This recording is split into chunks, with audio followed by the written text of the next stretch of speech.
Patriots, the Celts, the Revs, and the Bruins.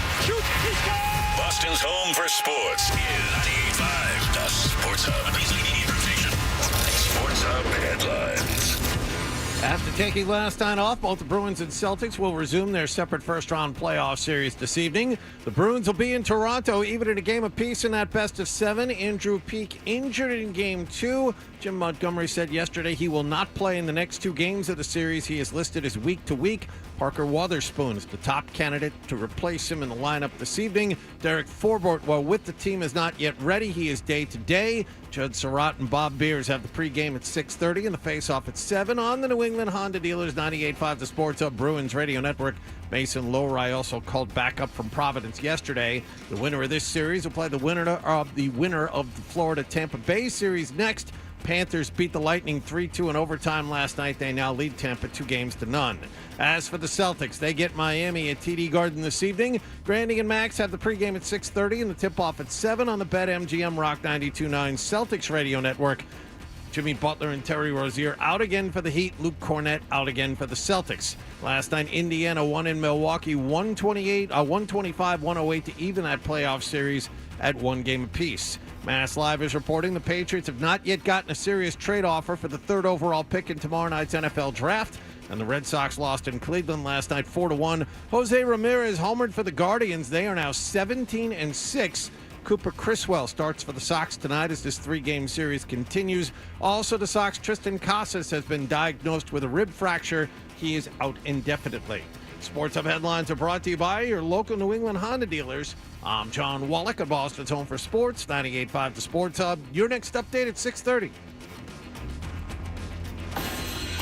No matter where you go, you're always connected to Boston sports with the 98.5 The Sports Hub app. Download it wherever you get your apps today. Twitch feed of this is going to be used all around the internet. Get up. The cat is finally out of the bag. Get up. We're back. Toucher and Hardy. Get up. 98.5 The Sports Hub. Fred, hello. Hello. Hello. Mm-hmm. Hello. Hello. Hello. Hello. He's naked. He has a sword. Let's talk about cheese. Bruins are back from the West Coast. What the Is it okay to use this for the radio?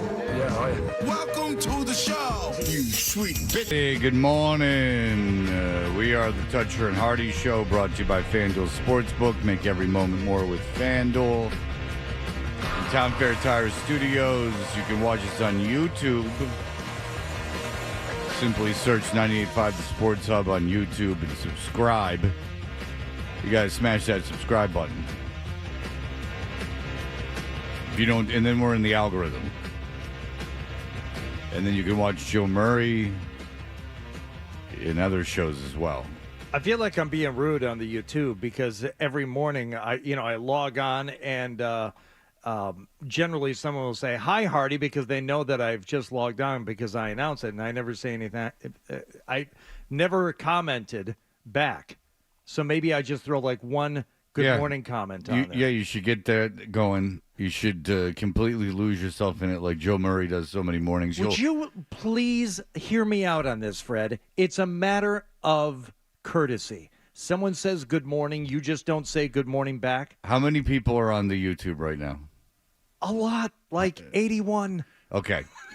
So you're going to super serve 81 people. No, I'm going to the detriment. Watch this. Good morning. To the, exclamation point. Yes, but you Enter. also for the audience that's vastly more numerous, hopefully, than the 81 on YouTube. You've completely super served the 81. That you've just proven the point. You've to the detriment of the people listening on traditional radio or via stream. They're consuming us as an audio medium.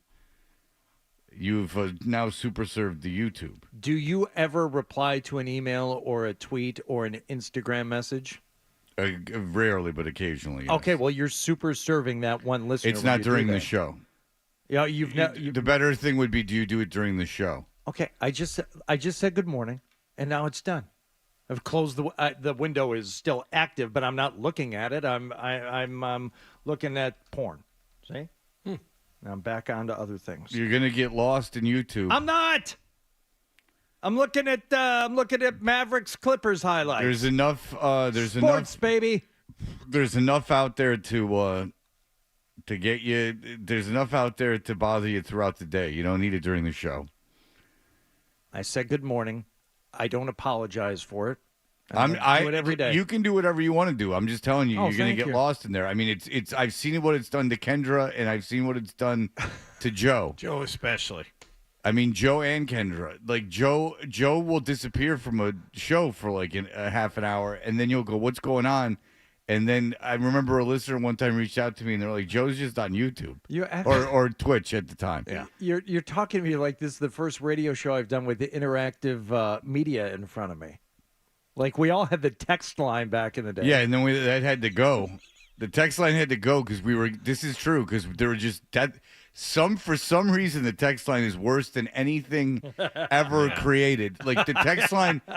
Like, the text line was so bad that they had to stop the text line. Like, the company stopped it.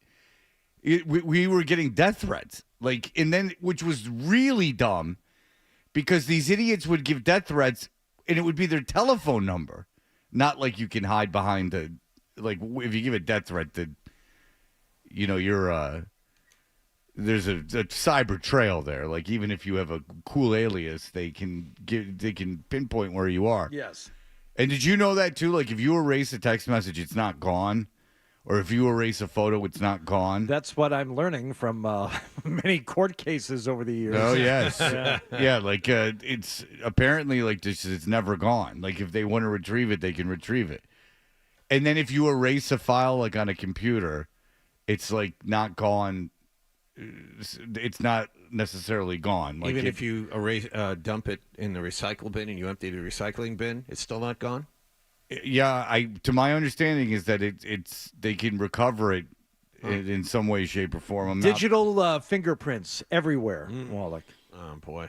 So yeah, you're in trouble. I mean, all those smothering videos are going to be public consumption. Damn it! In the trial.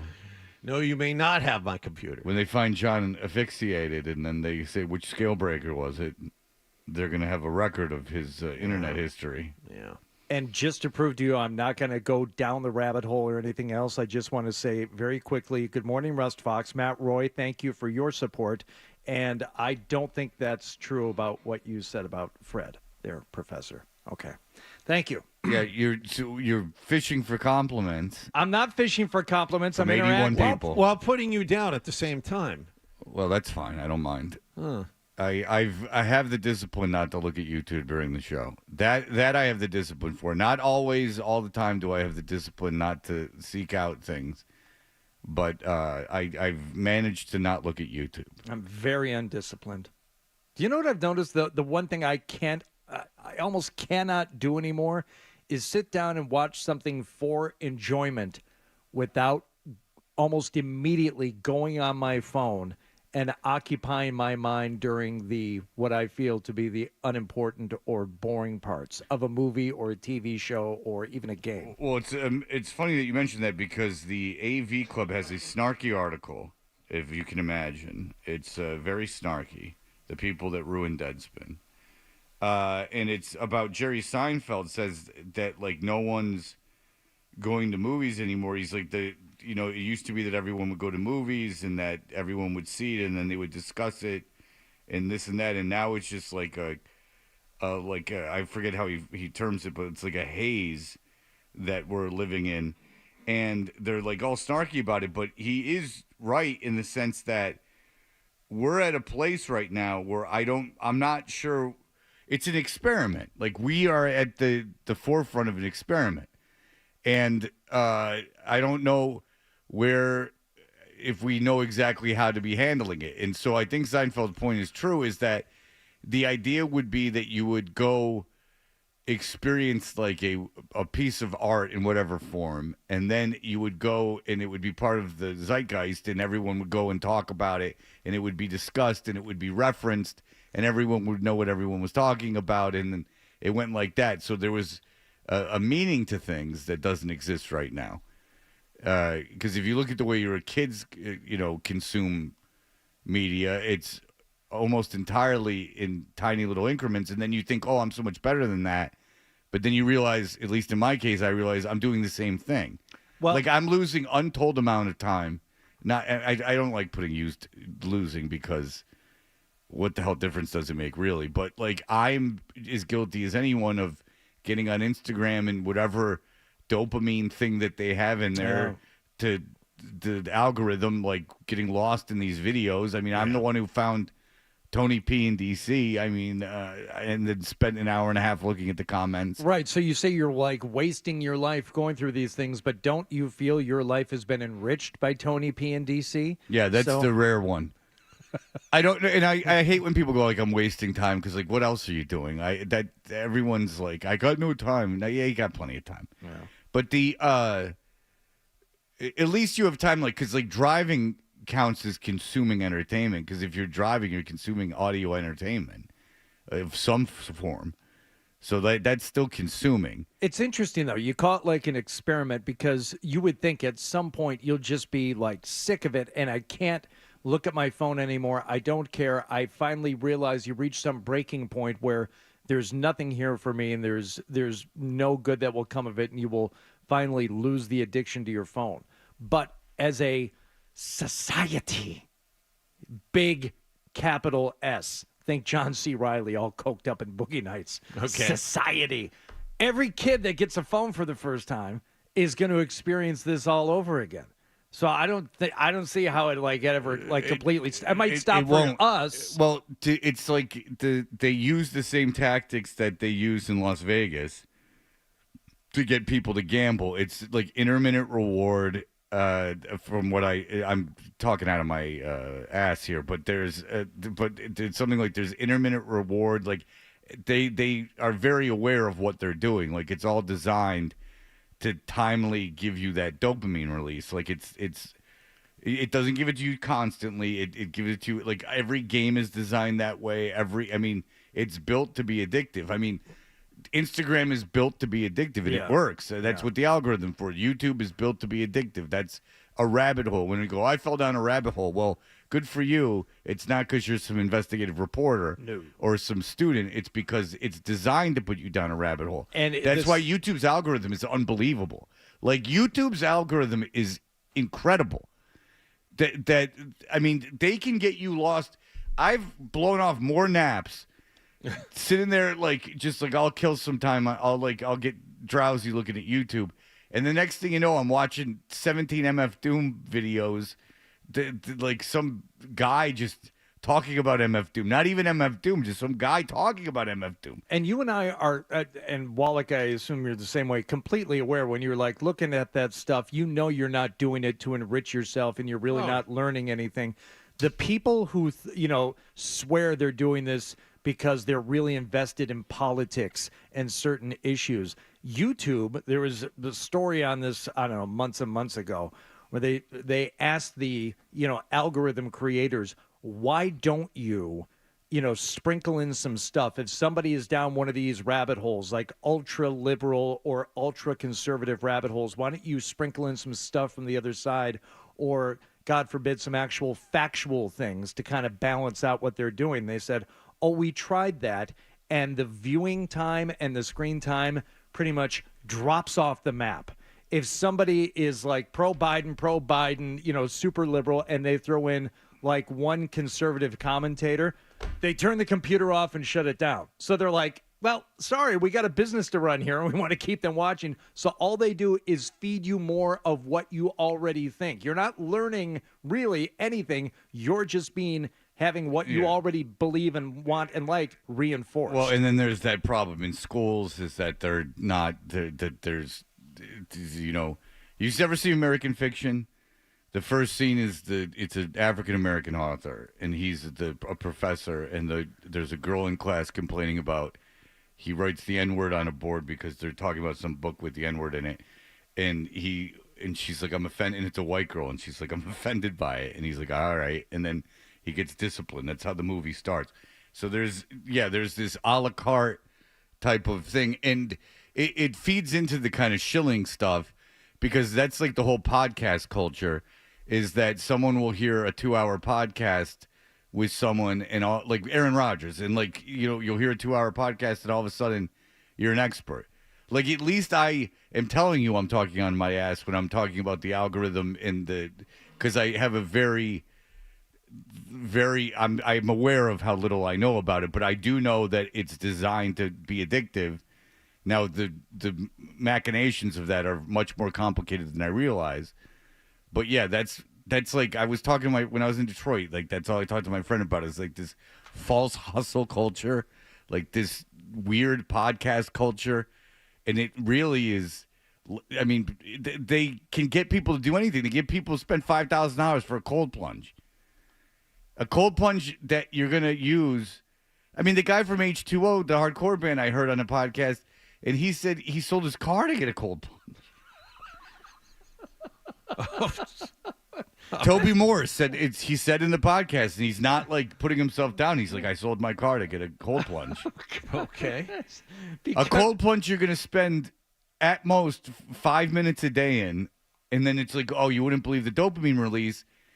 And it's like until your body gets used to it after 3 weeks and it doesn't work anymore. No, but also like, and he's straight edge and I just think it's so funny. Like we're in such a rush, myself obviously included, to escape reality that like someone who's never done a drug, or Toby Moore's never done a drug, smoked a cigarette or drank anything in his entire life.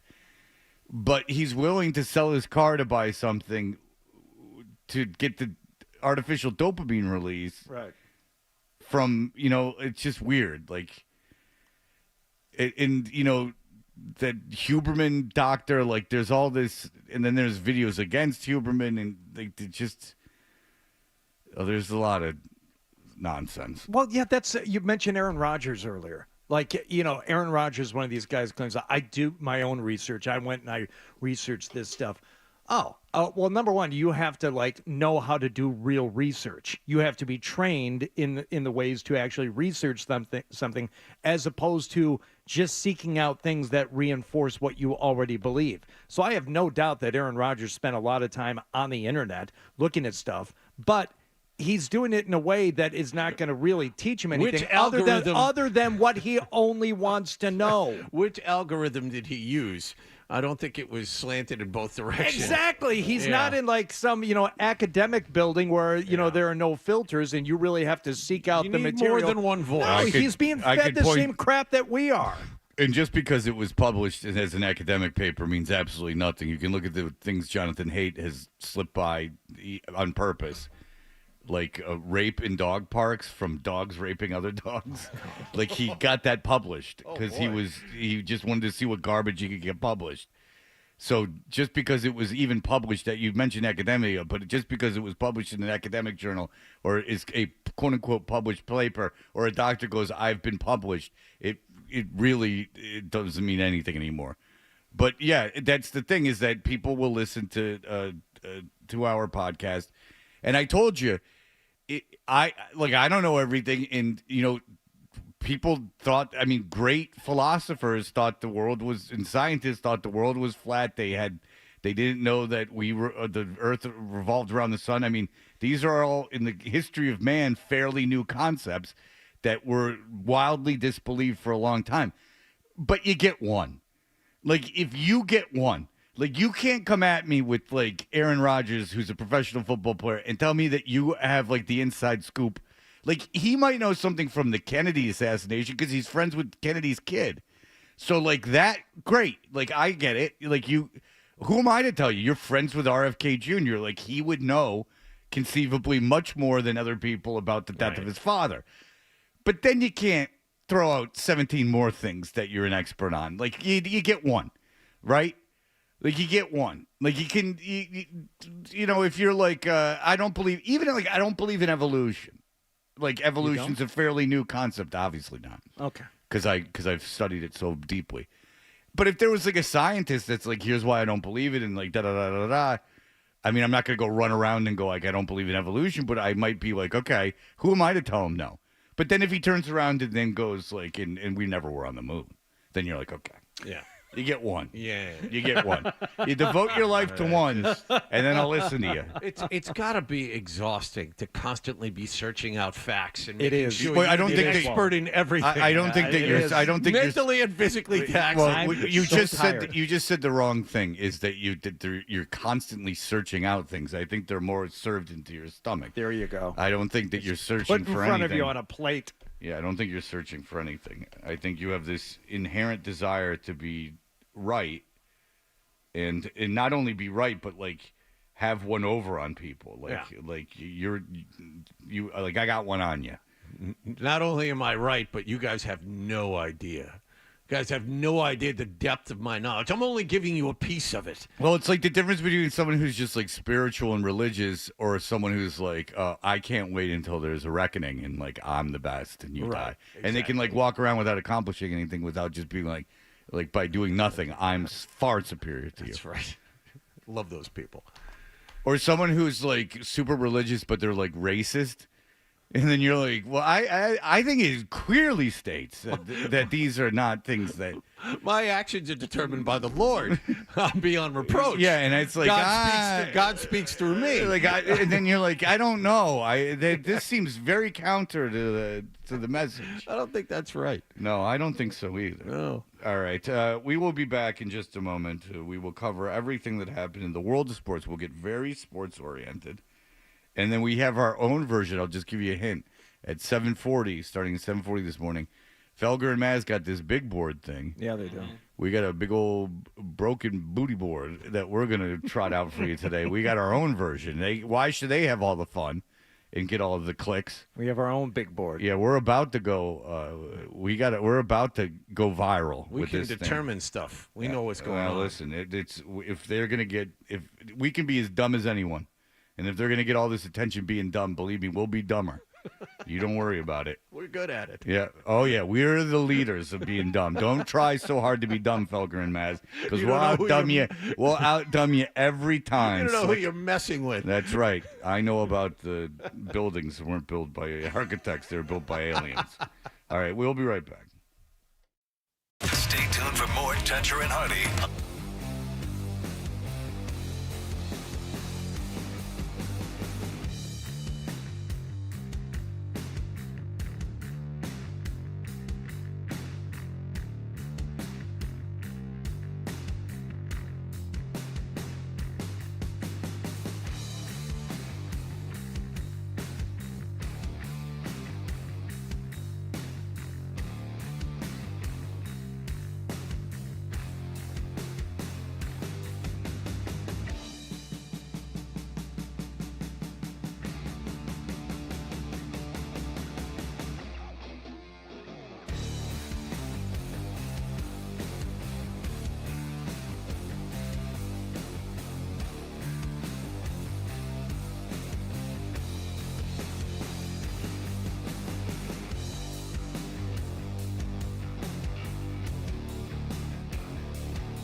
explode. 98.5 The Sports Hub. Did you catch a game last night? It is time to catch the game last night. We are Toucher and Hardy. And Hardy, what happened last evening? I'll tell you what happened last evening, Fred. I was at home, and I turned on my television set. You know what I started watching? The Red Sox.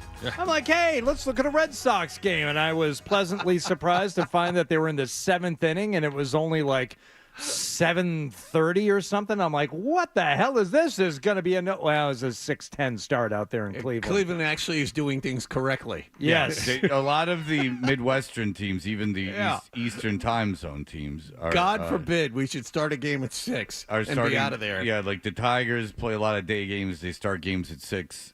Yes. There's an NBA playoff game, I think, on Friday. I think the Indiana game is at 5:30 Eastern, which is 4:30 Central. But I don't know. Maybe Indianapolis doesn't turn back the clock. But anyway, I believe the game's at 5:30. So, I mean, everyone's doing it. Except for the Bucks and Pacers. Yeah. Yep. Yeah. All right. So, anyway, turned it on, and it was a big offensive affair. No, there wasn't anybody doing anything until Jose Ramirez is hit well right field. A long way back. Riffsteiner's out of room. It's out of here. Jose Ramirez with his 4th home run of the season. And it gives the Guardians a little breathing room at 3-1. Well, yeah, because the Red Sox, I think, had been leading 1-0 at that point. So that was the only offense, by the way, that the Red Sox were really able to generate last night in terms of runs scored. A few hits here and there, but Alex Cora is still complimentary of the guy who did hit the home run last night, Mr. Abreu. There's a reason he's playing. We're going to keep talking about this kid because he's good. His approach is really good. He understands what he needs to do at the plate to be successful. He's a good defender. Like I said, he's a good base runner.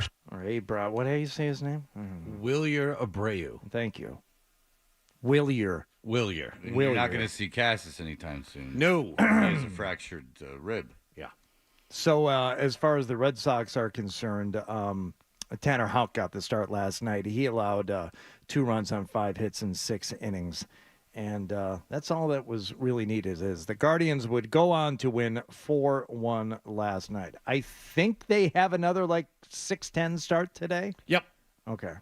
There you go. Play tonight and then tomorrow afternoon, and then they're done. I feel Cleveland, best record in baseball. I feel like watching 2 innings of baseball, mid to late April that's plenty. I'm good for another week. It's tough. I mean, we've got 2 games tonight between the Celtics and the Bruins. They're both in the playoffs. The idea that are on at 6:10 is good for them. That means someone might see them. Yeah, for a little bit. There were NHL teams in action last night as now the Rangers are up 2-0 over the Capitals with a 4-3 win. Florida defeating the Tampa Bay Lightning 3-2. They're up 2-0 in that series. That was an overtime affair. Do you know that guy's got 5 overtime playoff winning goals? For Hagee? Yeah. He's one of a handful of players who has that many overtime winners in the playoffs. I don't think of Verhaeghe very often when I think of all-time great players. But apparently he's in the business of winning games, baby. Florida's getting a goaltending, too. Bobrovsky was great last night. I saw that crazy save he had. Yeah. He was going left, and then going whatever way. Turned 180 degrees and dove from one post to another with his back to the shooter and managed to save it somehow with the back of his left arm. Yeah, it was pretty cool. Go look at it if you can. If you're not too busy digesting them Red Sox stuff. Yeah, look at the start times today. Arizona, St. Louis, 1:15. Mets, Giants, 3:45. Baltimore, Angels, 4:07. So that's a 1:07 game. And then Boston, Cleveland, 6:10. Pittsburgh, Milwaukee, Pittsburgh, 6:40. 6:40, 6:45, 6:50. It's all good until you get down to stupid New York and Atlanta. And then it's every other team is playing early. Yeah, that's so we're obviously going to be back and forth between these games today. Oh, one more. No. There's no need to watch the Celtics game tonight. Okay, you say. Why is that? So you say. Why do you think, John? You think I don't it's know. gonna be- It's you a think it's a gonna be mystery. a massive blowout. Yes, I do believe it's going to be a mess. I believe there's a much more intrigue. Fred down on round ball. We're talking about cutting the onesie off. Massive blowout. No need to put that in the wash. Ooh, it creeped all the way up the back of the baby. That's just disgusting. It's gross. How dare you put a child? Now, if you put, I don't know. Oh, how must that baby feel? I'm going to roll around in the same way. If you put the fella at the Starbucks in a onesie and have him blow it out, I'd gladly pay for it. Colorado Cut it out. Yes, I'm going to say that the Bruins are the more compelling series than the Jimmy Butlerless Miami Heat against your juggernaut Celtics team. Might be fireworks left over from the hard foul at the end of the game. No, No. there will be no fireworks. No fireworks. If I'm Missoula, I'm. Spoelstra's going to call another code red. That's fine. Tune in and watch. Well, listen, things Or are listen in this case. Things are pretty rough in the NBA. I mean, Tatum did fall on his bottom. I mean, that was a big foul. And then like he hit his head. No, he didn't. He didn't hit his head. You know what? His head kind of snapped back. I don't think his head hit. I think he Believe me, if Tatum hit his head, he would be on the ground still. I mean, he got undercut. Like, it's unfortunate, and you could get hurt. But let's not pretend it's the 1991 finals. Like, Bad blood. Let's not pretend that Van Gundy's hanging onto someone's leg getting thrown around. I mean, Cedric Maxwell went in the stands and hit a guy and didn't get kicked out of the game. Went in the stands and hit a fan and didn't get kicked out of the game. Philadelphia fans still love him for that. Every time. I mean, they used to physically fight.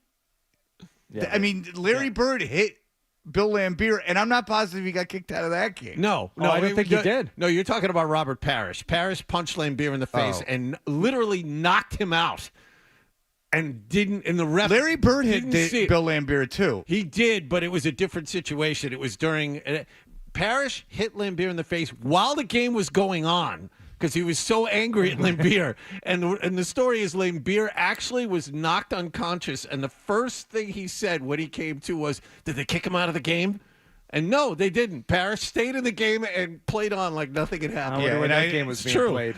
And I don't want to be dismissive of this generation of basketball players, but rules were a little different back then. Yeah, but if we're going, he went code red on him, and like we're going to be all incredulous because his legs got taken out and he fell on his bottom. Brian Scalabrine very upset.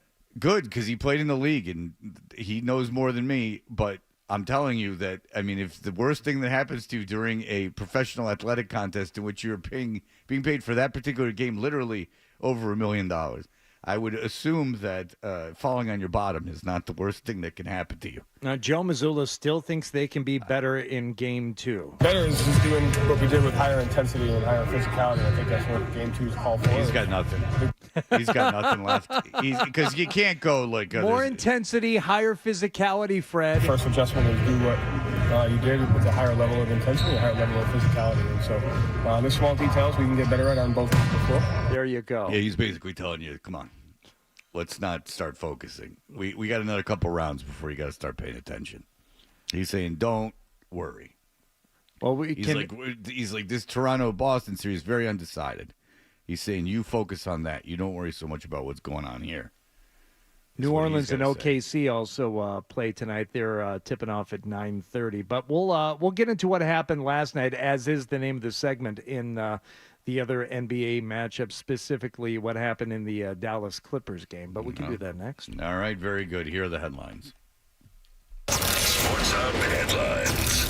Bruins are in Toronto tonight for Game 3 of that first-round playoff series. The best-of-7 even in a game apiece. Judd Surratt and Bob Beers have the Duncan pregame at 6:30 and a face-off at 7. You're on 98.5 The Sports Hub. Andrew Peak week to week. He won't play in either game in Toronto in this series. Celtics will be at TD Garden to play Miami. The Green lead 1-0. Jimmy Butler and Terry Rozier still out for the Heat. Grandy and Max have the pregame at 6:30 and the tip-off at 7 on the BetMGM Rock 92.9 Celtics Radio Network. Mass Live is reporting the Patriots still haven't gotten any serious trade offers for the third overall pick in tomorrow night's NFL Draft, and the Red Sox began a 3-game series in Cleveland with a 4-1 loss to the Guardians last night.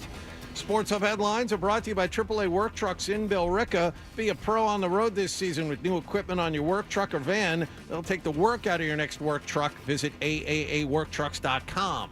I'm John Wallach at Boston's Home for Sports, 98.5 The Sports Hub. Your next update at 7 o'clock. If you've got the app, you've got Toucher and Hardy to wake you up no matter where you are. Or who may or may not have been to jail. Get the app. The 98.5 The Sports Hub app.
picture up on Instagram of me as a young baseball player. You ever find something in like? I just found it. I moved like a year and a half ago, and like I'm still finding things like just stuff in drawers. And then I'm sitting there and I found this old baseball card of mine, and I thought, what the gang would love is a picture of me at 11 years old. In fact, Adam 12 immediately sent a picture of himself from his 11-year-old baseball card. And Vince Coleman is my favorite player there, and all this stuff. And someone said, I looked at it, and someone said, what's the quote? There's a bunch of stuff, and someone said something like, an incredulous Fred was told by the photographer that he'd end up in church basements more often than he thought. And I was going to, someone off camera is telling incredulous little Fred how much time he'll spend in church basements someday. And I was going to get offended, and then I went, that's pretty funny. That's all right. Well, that's okay. Yeah. I went, all right, that's a good line. Do you see? If you're clever, then I won't. Then I'm like, it's a good line. Right. It's funny. Okay. Yeah, I like the way that you put it. Yeah. So give him a little high five. Celtics and the Heat play game 2 tonight. Fred has already said there's no point in watching because the Celtics are going to win that one. Well, no, you have an obligation as a listener to watch the game because you live in Boston. There is an obligation. And and if you're going to listen to the game tonight, might I remind you that game will be on Rock 92.9 tonight because the Bruins will be here on the Sports Hub. Yeah. That's the thing about radio nowadays. Is you got Hardy working everywhere. But I'm telling you this is that the Bruins game is much more interesting. Is all I'm saying is that the Bruins game will be going full steam by the time the Celtics game goes, and I would contend that there is a better chance of Boston losing this series 3-2 than there is of the Celtics losing. Than just cutting the series short than there is the Celtics not sweeping the Miami. The nice thing is you can watch first period of Bruins-Toronto tonight, and when it gets to the intermission, that's about the time they'll be tipping off. And they start at the same time. Oh, they both set? The Heat start 7? 7 o'clock. Oh, that's right. That's right. It's a doubleheader tonight. Pelicans and Thunder of the late game. So, all right, 7 o'clock both games. Screw it, I don't care. Let's talk about the Pacers, who fell to set the pace. Who fell to the Bucks in Game 1. Dame Lillard went off for 35 points in the first half of Game 1. It was not a repeat performance as he fell 1 point shy of his first half total from Game 1. Scored 34 in Game 2. Pacers defeat the Bucks 125-108. So that series is tied. What's the deal with Giannis? When does he come back? He is considered day to day, but remember when he got hurt against the Celtics, by the way, we thought that this thing would linger into the first round of the playoffs, and it has. There's no definitive return for him. He's always a coin flip right up until game time.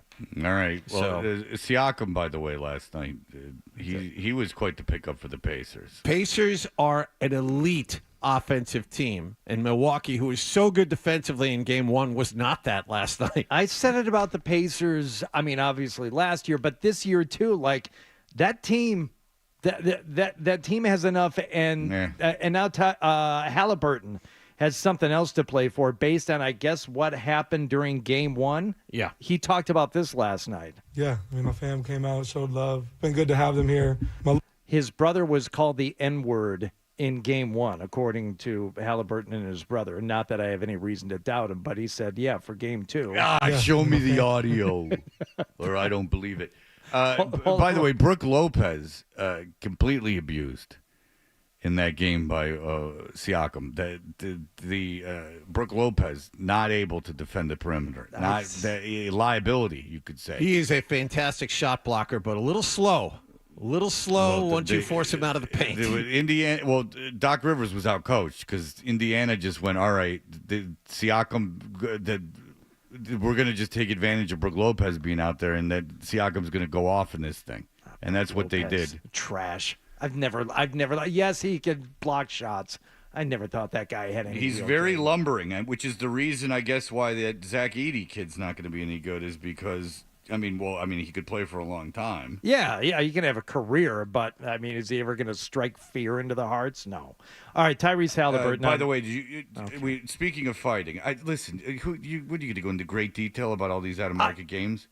No, I think this is one interesting thing that I wanted to play. All right, go ahead. Play. All right, thank you. Yeah, I mean, my fam came out, showed love. Been good to have them here. My little brother in the stands the other day was, called the N-word. And so, it was important for us as a family, to just address that. And that was important for us to talk about because that just didn't, that didn't sit right with anybody in our, in our family. And so it's just been important to have my family here right now. And my little brother's handled that the right way. And yeah. So I was going to piggyback that with brothers who did not handle something the right way. Oh, yeah. This isn't a Giannis thing, is it? No, it's not.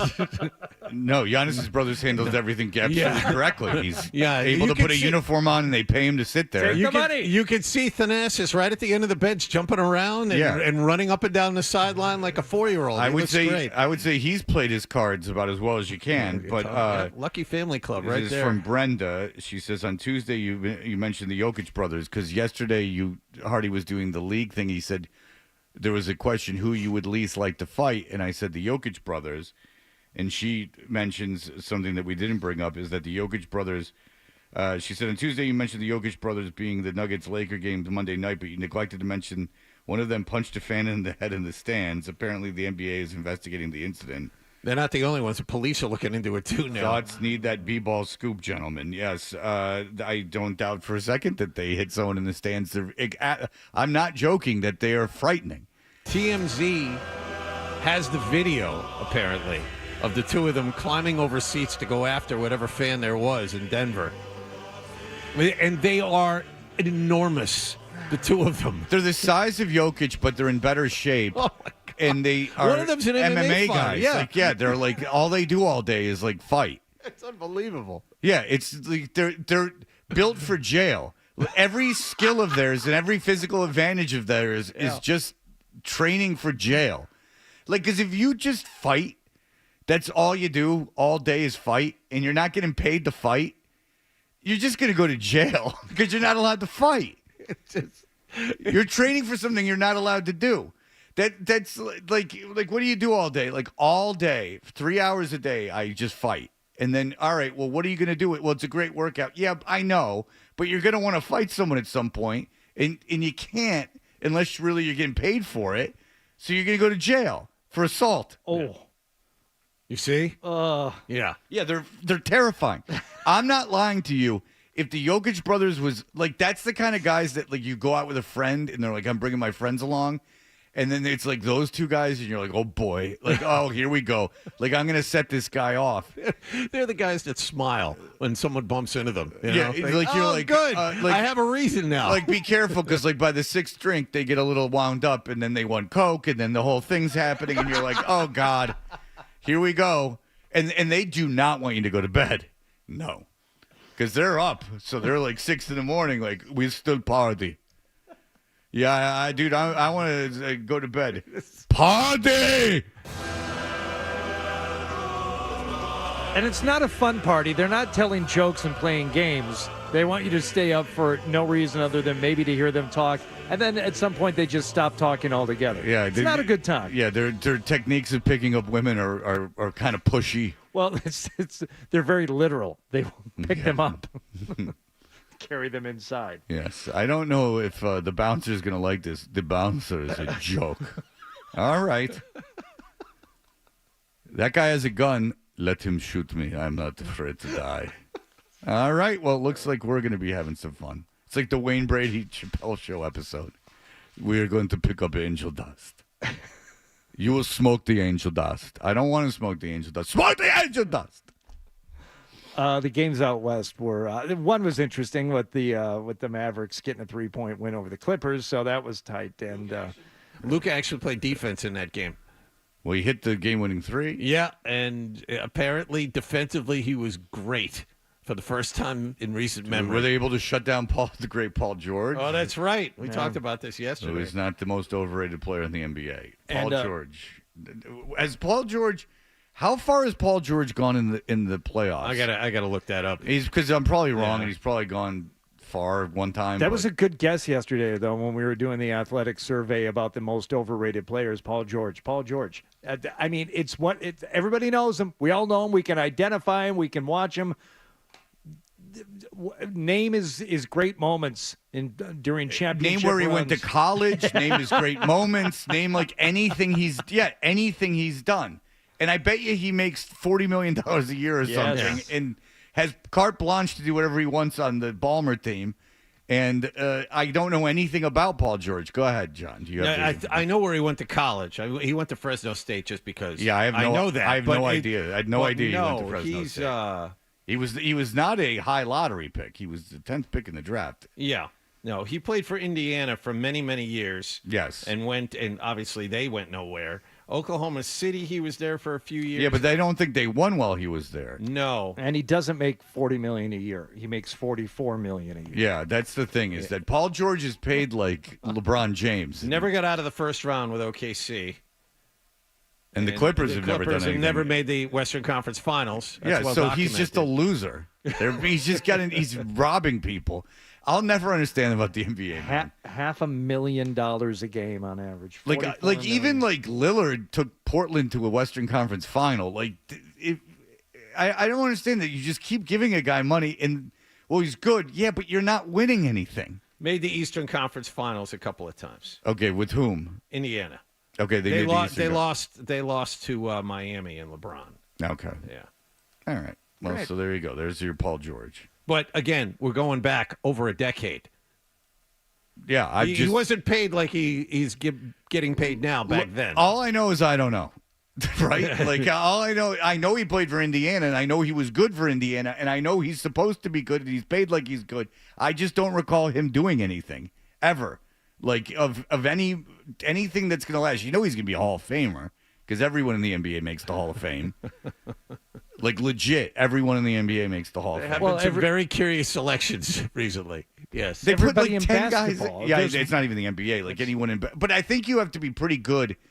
If you're like a woman that's getting put in there, or like someone else, or like an international player, like you have to be something special. Well, not always. I guess not always. Not always. The immortal Dino Raja is in. Yeah, but Raja was. I know Raja. Like, you know what I'm saying? Like those of us who are Celtic fans remember when he was here. Yeah. Nothing really special. Wherever he's from, he was probably like the best, right? So like there you go. Well, he would have to be to come over here. Yeah, right. So at least he was the best from where he was from. Okay. I don't even remember where he's from. But I remember him in the Olympics. I think it's Croatia, or maybe Serbia. I'm not sure. Was he one of the guys that wore the stupid Grateful Dead tie-dye thing? Was that a Dino Raja? I don't. That was Lithuania. Was that? That was Lithuania. Yeah, I know, but was that a Dino Raja thing? I mean, You're not saying things that are dissimilar to Lithuania in terms of global importance. All right, we will be back, and we're going to go draft heavy, literally on the heavy at 7:40. With our own Toucher and Hardy big board, stealing from Felger and Maz. It's a different way. But the Ringer has got their mock drafts up. Everyone's got their mock drafts up. They got their big boards up. The decision will be made. We only have 2 more days to talk about this. So let's cram it all in while we can. We'll have that for you. More Toucher and Hardy on the way.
Tire Studio, home of the Bruins, Patriots, Revs, and Celtics. On Maxi step back three is good. Boston's home for sports is 98.5, the Sports Hub, the Easily Media Group Station. Sports Hub headlines.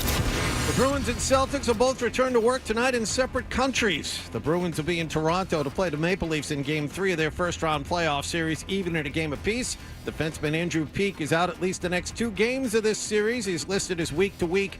Judd Surratt and Bob Beers have the pregame at 6:30 and the face-off at 7 here on 98.5 The Sports Hub. Derek Forbort won't play tonight. He's listed as day-to-day. Mason Lowry has been called back up from Providence. Florida got a Carter Verhaeghe goal in overtime for a 3-2 win over Tampa Bay. The Panthers lead that series 2-0.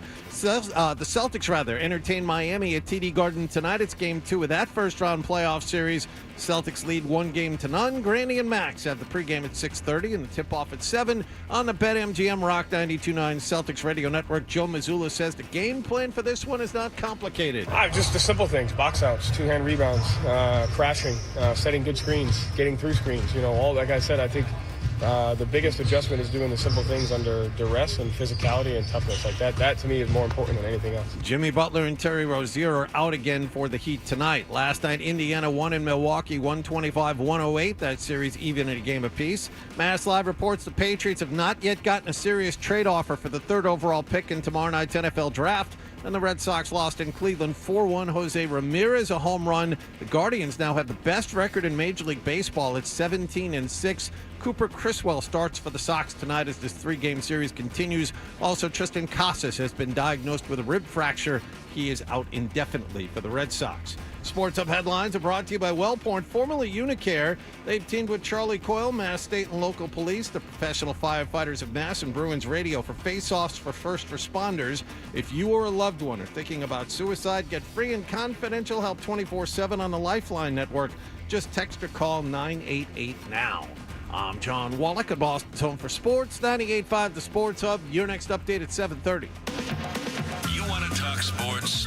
We want to talk sports. Squeeze the chicken and open the mouth. It's like we were meant for each other. This is why you need us. 98.5 The Sports Hub. Now, more Toucher and Hardy on the Sports Hub.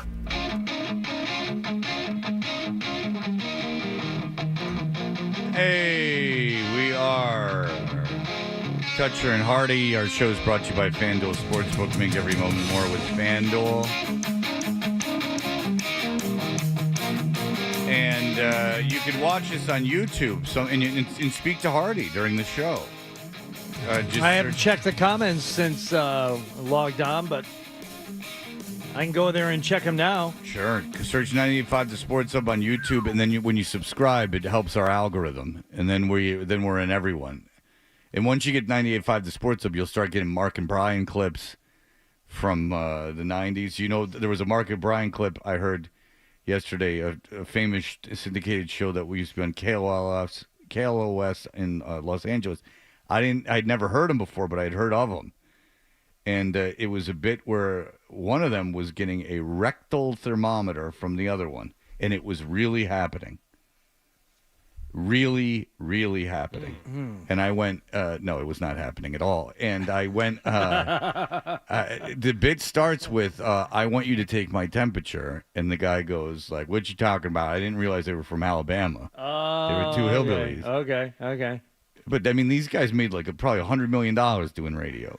And the guy goes, I want you to put your ear to my belly.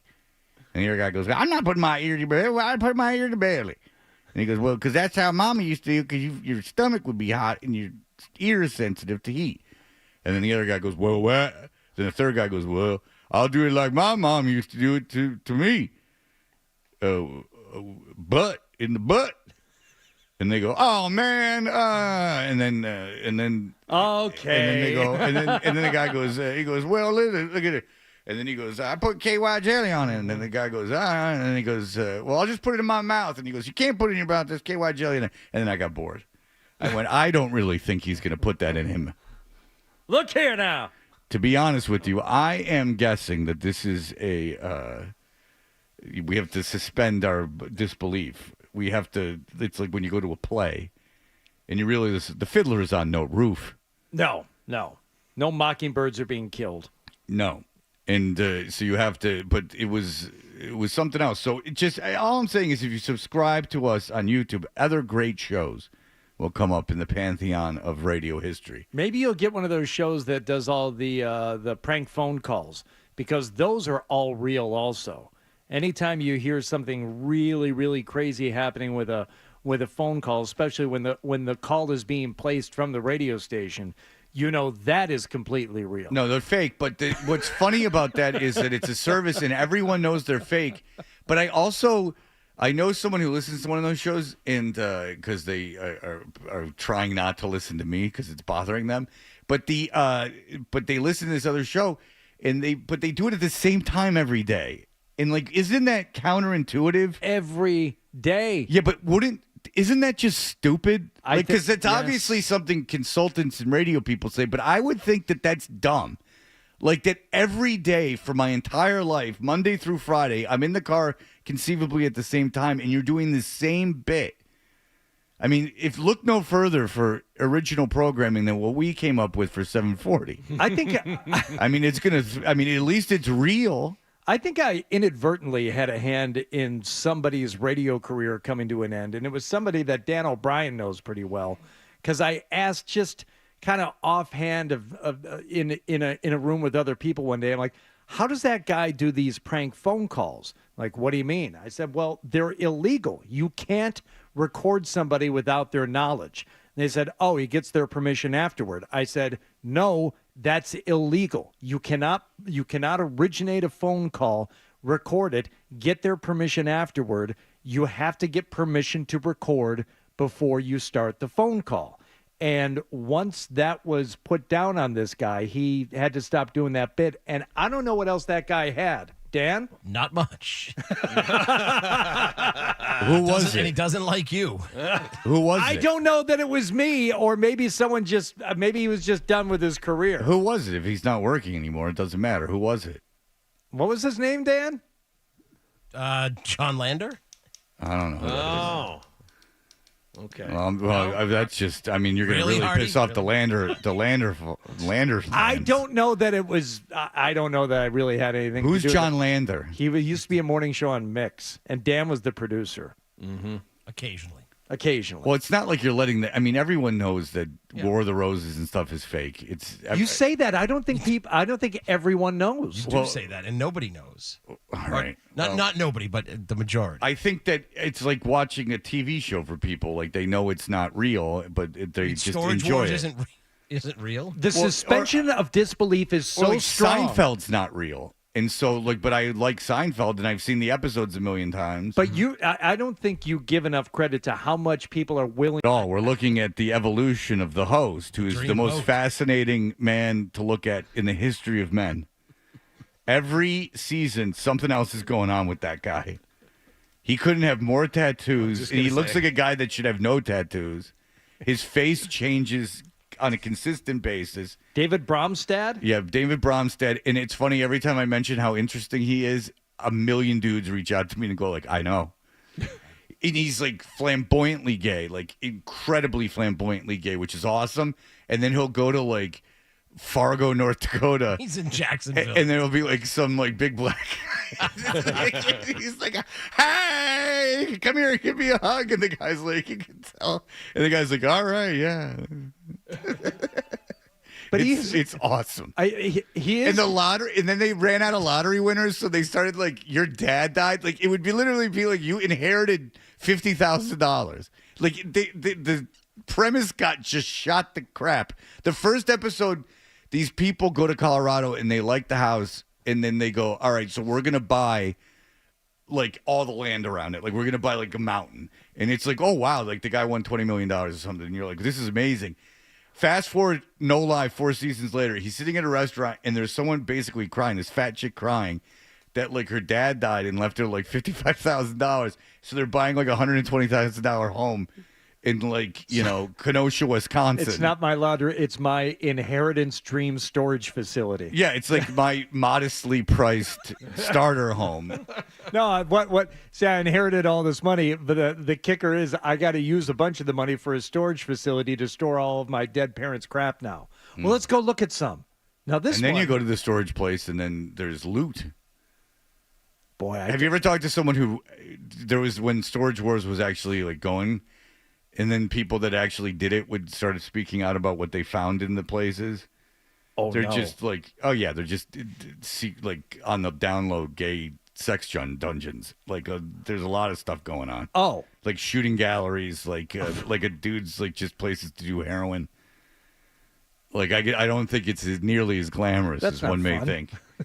Like basically the people would say, you can watch it yourself. Like, but the people would say really the only most 99% of it is just garbage.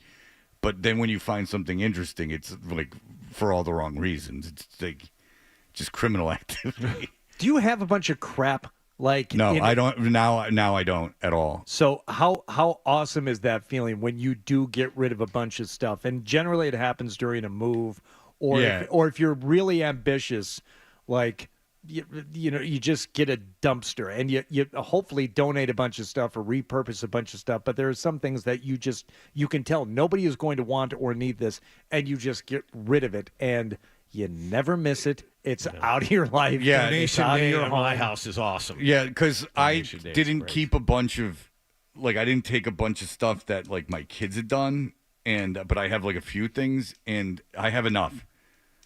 I think that we keep way, way, way too much of our kids like stuff. Like, if you have one drawing from when they were like a toddler, that's enough. Yep. You don't need, you're not going to go and review. My parents have files, boxes upon file boxes of they kept everything. They kept bottles of vanilla. Like, if you go into their kitchen, there's stuff from the 70s, and I'm not exaggerating. Like, when they moved, they just had the people pack everything up. So my mother just had me go up into the attic where they've never gone, and they just had the movers move all this stuff into the attic 20 years ago. Oh. And they were just like, here, I think it was 20 years ago. I'm almost positive it's 20 years ago. So for 20 years ago, this stuff has gone untouched in an attic, literally never been opened. And I'm going through it, and it's like my stuff, like old books and like old papers and old Rolodexes and stuff, and it's my life, and I'm completely bored by it. And she's like, "What can I get rid of?" I go, "Get rid of everything. Get rid of the yearbooks. I don't want any of it. I don't want a 20-pound box of yearbooks. What am I going to do with the yearbooks? I don't know. Everything's on the internet now. I've got a bunch of mine. My mom is pretty good. She saves some stuff, but not everything. But one of the times when I moved, it wasn't when I moved to New Mexico. It may have been when I moved to Boston. She gave me a bunch of stuff and brought stuff out. I'm like, great. So, and it went up into the attic, and it's remained untouched. Yeah, I don't have any of that stuff anymore. A bunch of my stuff's obviously at my parents' house, but I don't. I told them to throw it all away. I don't care. I have boxes and boxes of old radio tapes, but I'm never going to be a big enough deal for anyone to go through that crap and archive it. And what would be the point? Well, I don't know where the 3 bits I'd want are.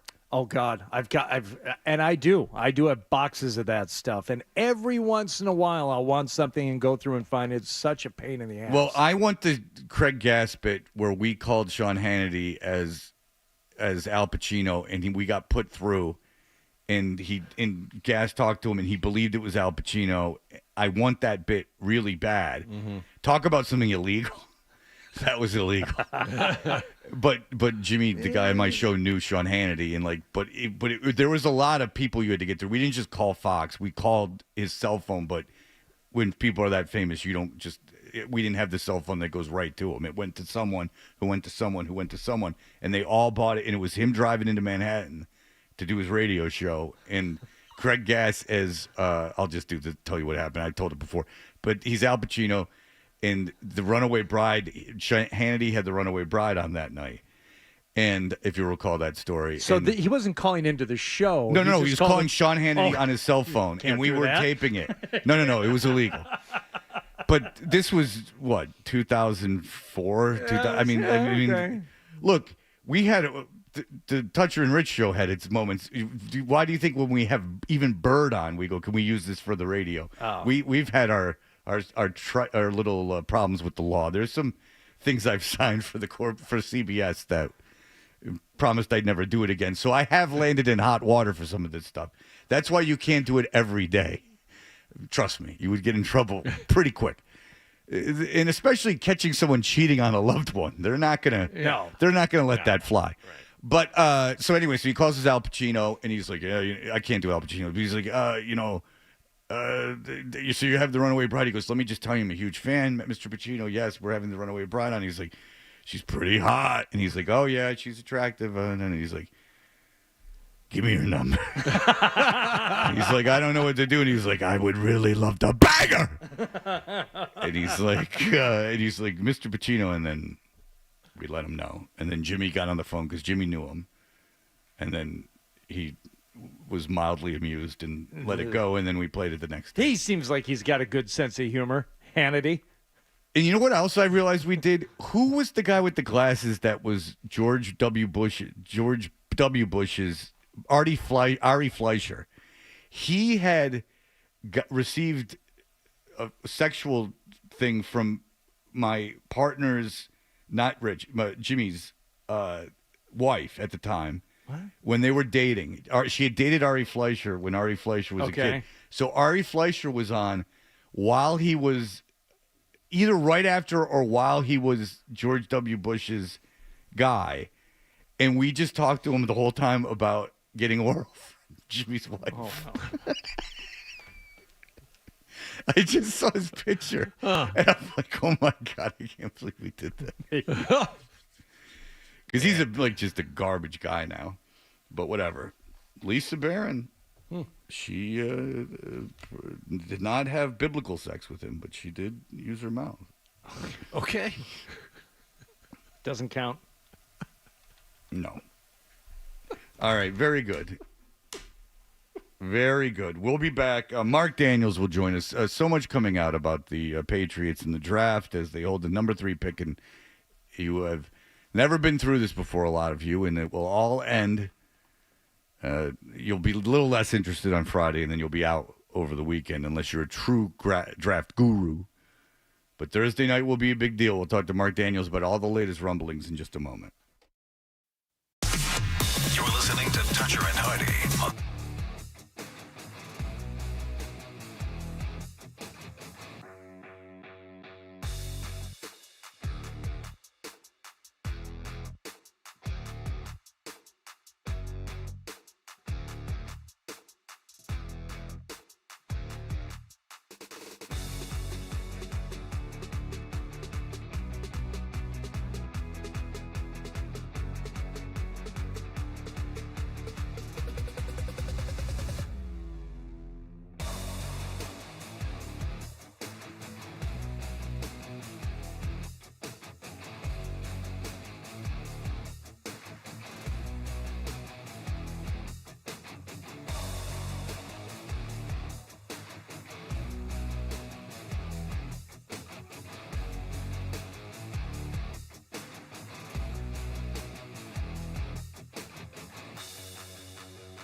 Full coverage of the NFL Draft. Thursday night live from Splitsville at Patriot Place. It all kicks off at 7 with Joe Murray, Alex Barth, and the Sports Hub Patriots Insiders. On your home for NFL football all season long. 98.5 The Sports Hub. We're back with Toucher and Hardy on 98.5 The Sports Hub. All right, ladies and gentlemen, the NFL Draft is tomorrow evening, the first round. The Patriots hold the third pick. You know, ex-Detroit Lion, undrafted, Gary Danielson loves Michael Penix. Hearing a lot about him recently, how he's crept up into the first round. Someone's going to take him in the first round now. You know who Gary Danielson doesn't like? Bo Nix. Yes. But he didn't know who the receiver from North Carolina was. And you would think that if you were the college football expert, that you would at least know the kid that Drake May was throwing to. That might be the second-round pick. But I don't know his name, but I'm no draft guru. Mark Daniels covers the Patriots for MassLive.com. He joins us on the Volkswagen Dealers Expert Hotline. Mr. Daniels, hello, sir. Hey, good morning. Good morning. So here we are, a lot of intrigue around the second and third pick. Let's start with the intel that you've gotten. What have the offers been like? Have they been fielding offers? Obviously, I would imagine they have. What's the deal? Yeah. Teams have called, inquired, and talked to the Patriots about moving up to number 3. But a source told us that Mass Live, those offers weren't close. They were described as laughable. And as of right now, the Patriots are still waiting for a quote unquote serious offer. And really, what I was told, it would take heaven and earth to get the Patriots to move off the number 3 pick. I had a different source tell me he wasn't sure that, such an offer existed or a team would be willing to make the type of offer that would get the Patriots to move off at number 3. And really, guys, the reason is simple. The Patriots' priority is to find their next quarterback. They know that's what they need to get out of this hole. And from everything I've been told, the Patriots believe they'll land a legitimate blue chip prospect at quarterback at number 3. So to get them to not take a very important player at a very important position, you're going to have to give up a whole lot. And as of Tuesday, that hasn't happened. Right now, the Patriots haven't fielded an offer that, would get them to budge. Did you see that, by the way, even the Chargers now are rumored for J.J. McCarthy? That it's like in Vegas, if you look at the odds, the Chargers, who I believe have the fifth pick. Fifth pick in the draft, that they, because it's wildly believed that Minnesota is going to trade up or, something in that. But that Harbaugh loves J.J. McCarthy so much that he would draft J.J. McCarthy. And Atlanta is floating rumors that they would take a quarterback at 6, and they just signed Kirk Cousins to that incredibly big deal. So that's going on, by the way, if you're looking for intrigue. I don't know what you think about that, Mark. I'm starting to think this is all one huge smoke screen from Harbaugh, that he really doesn't think he's all that, and now maybe he's getting it out there. It's like, yeah, I might even take him. What the hell? That's how good he is. Hey, if you're the Patriots, you should call him on it, right? Like, all right, cool. Send us Justin Herbert, and we'll give you 3, and you can get J.J. McCarthy, right? It works out for everyone. That's right. Gets the guy. The Patriots don't have to draft a player whose comp is Justin Herbert. They could just trade for Justin Herbert. I would love that. There we go. Yeah. Do you believe, though, that either one of the quarterbacks available to the Patriots at 3 is blue chip enough to get them to, I'm not saying refuse all offers, because I know you said they haven't received a serious offer, but the general notion is, it doesn't matter what the offer is. If you've got the guy who's going to be your guy for a long time, no offer is going to be good enough. Is it possible that the Patriots feel that strongly about either player they could get at 3 where they would refuse even really good offers? See, it's a great question, because Thank you. Back at the combine, of me, Karen, and Chris Mason were told by honestly over a half dozen team sources that the Patriots loved the top 3 quarterbacks of the draft. And at the time, it was Caleb Williams, Jaden Daniels, and Drake May. And essentially what we were told back at February 29th was 3 quarterbacks we like. It's a no-brainer for us to draft one of them because that's what we need. I'd say the biggest thing that's changed over the last couple of months has been the emergence of J.J. McCarthy. And I was talking to a source who works in a front office for a different team this week who told me it wasn't agent-driven, that there are teams out there who actually like J.J. McCarthy more than Drake May, and he wasn't sure if the Patriots were one of them. I'm not sure if the Patriots are one of them, but what's fascinating to me about staying at 3 and trading down is it's just that. It's like, all right, the Patriots liked Drake May and Jaden Daniels a ton just based off scouting and watching their tape over the last couple of years, that they were comfortable in taking them. But now all of a sudden there's another name in the mix. And I think you could also argue that, sure, you could trade down a spot or two and still get J.J. McCarthy. So, I mean, the Patriots think so. They think they'll land that guy with this pick. And if they do trade down, they know they have to essentially take those assets and move back up, which is really, really complicated, right? Like, if people always say, "Oh, play chess, not checkers." Well, if it didn't work for Belichick. I mean, it right, didn't work for Belichick. It didn't, right? And if Elliott Wolf could do that in his first ever draft, like, hey, props to him. That would be great. But there's a ton of risk in this right now because we all know they draft Drake May and he doesn't work out. That's the risk. But if you pass on Drake May and he turns into a legitimate quarterback, that's your legacy. And it's just, it's tough. And I think sometimes maybe the risk outweighs the reward of even trading down and getting more assets, which is why I think the Patriots stay there 3. And I think they'd be thrilled, honestly, guys, if they got Drake May. I know people inside the building really like him. All right, let's go through the machinations to say how ridiculous this would be. All right, so if Joe Douglas drafted Zach Wilson with the number 2 pick in the draft, Zach Wilson was just traded for a pick swap, and they agreed to pay half his salary. So Joe Douglas is still the GM of the New York Jets. And it's probably the worst pick in the history of the organization because of when they took him and who else was available. Maybe not who else was available, but when they took him. Yeah, all those quarterbacks. They're all crap except for maybe the kid in Jacksonville. But so say Wolf trades down and then trades back up. So he acquires assets, gives assets up, and trades back up and takes a quarterback. The team that takes the quarterback at their spot, that kid ends up being okay, even just okay. But the guy the Patriots take sucks. You're fired immediately. Like, you might get fired 2 years into the gig. Like like you're gone. Like, if you sit at 3 and take a quarterback, at least you have some time to hit on other picks and build a roster. Like, you get a little leeway. You start screwing around and passing on guys and let guys pass you to take your player.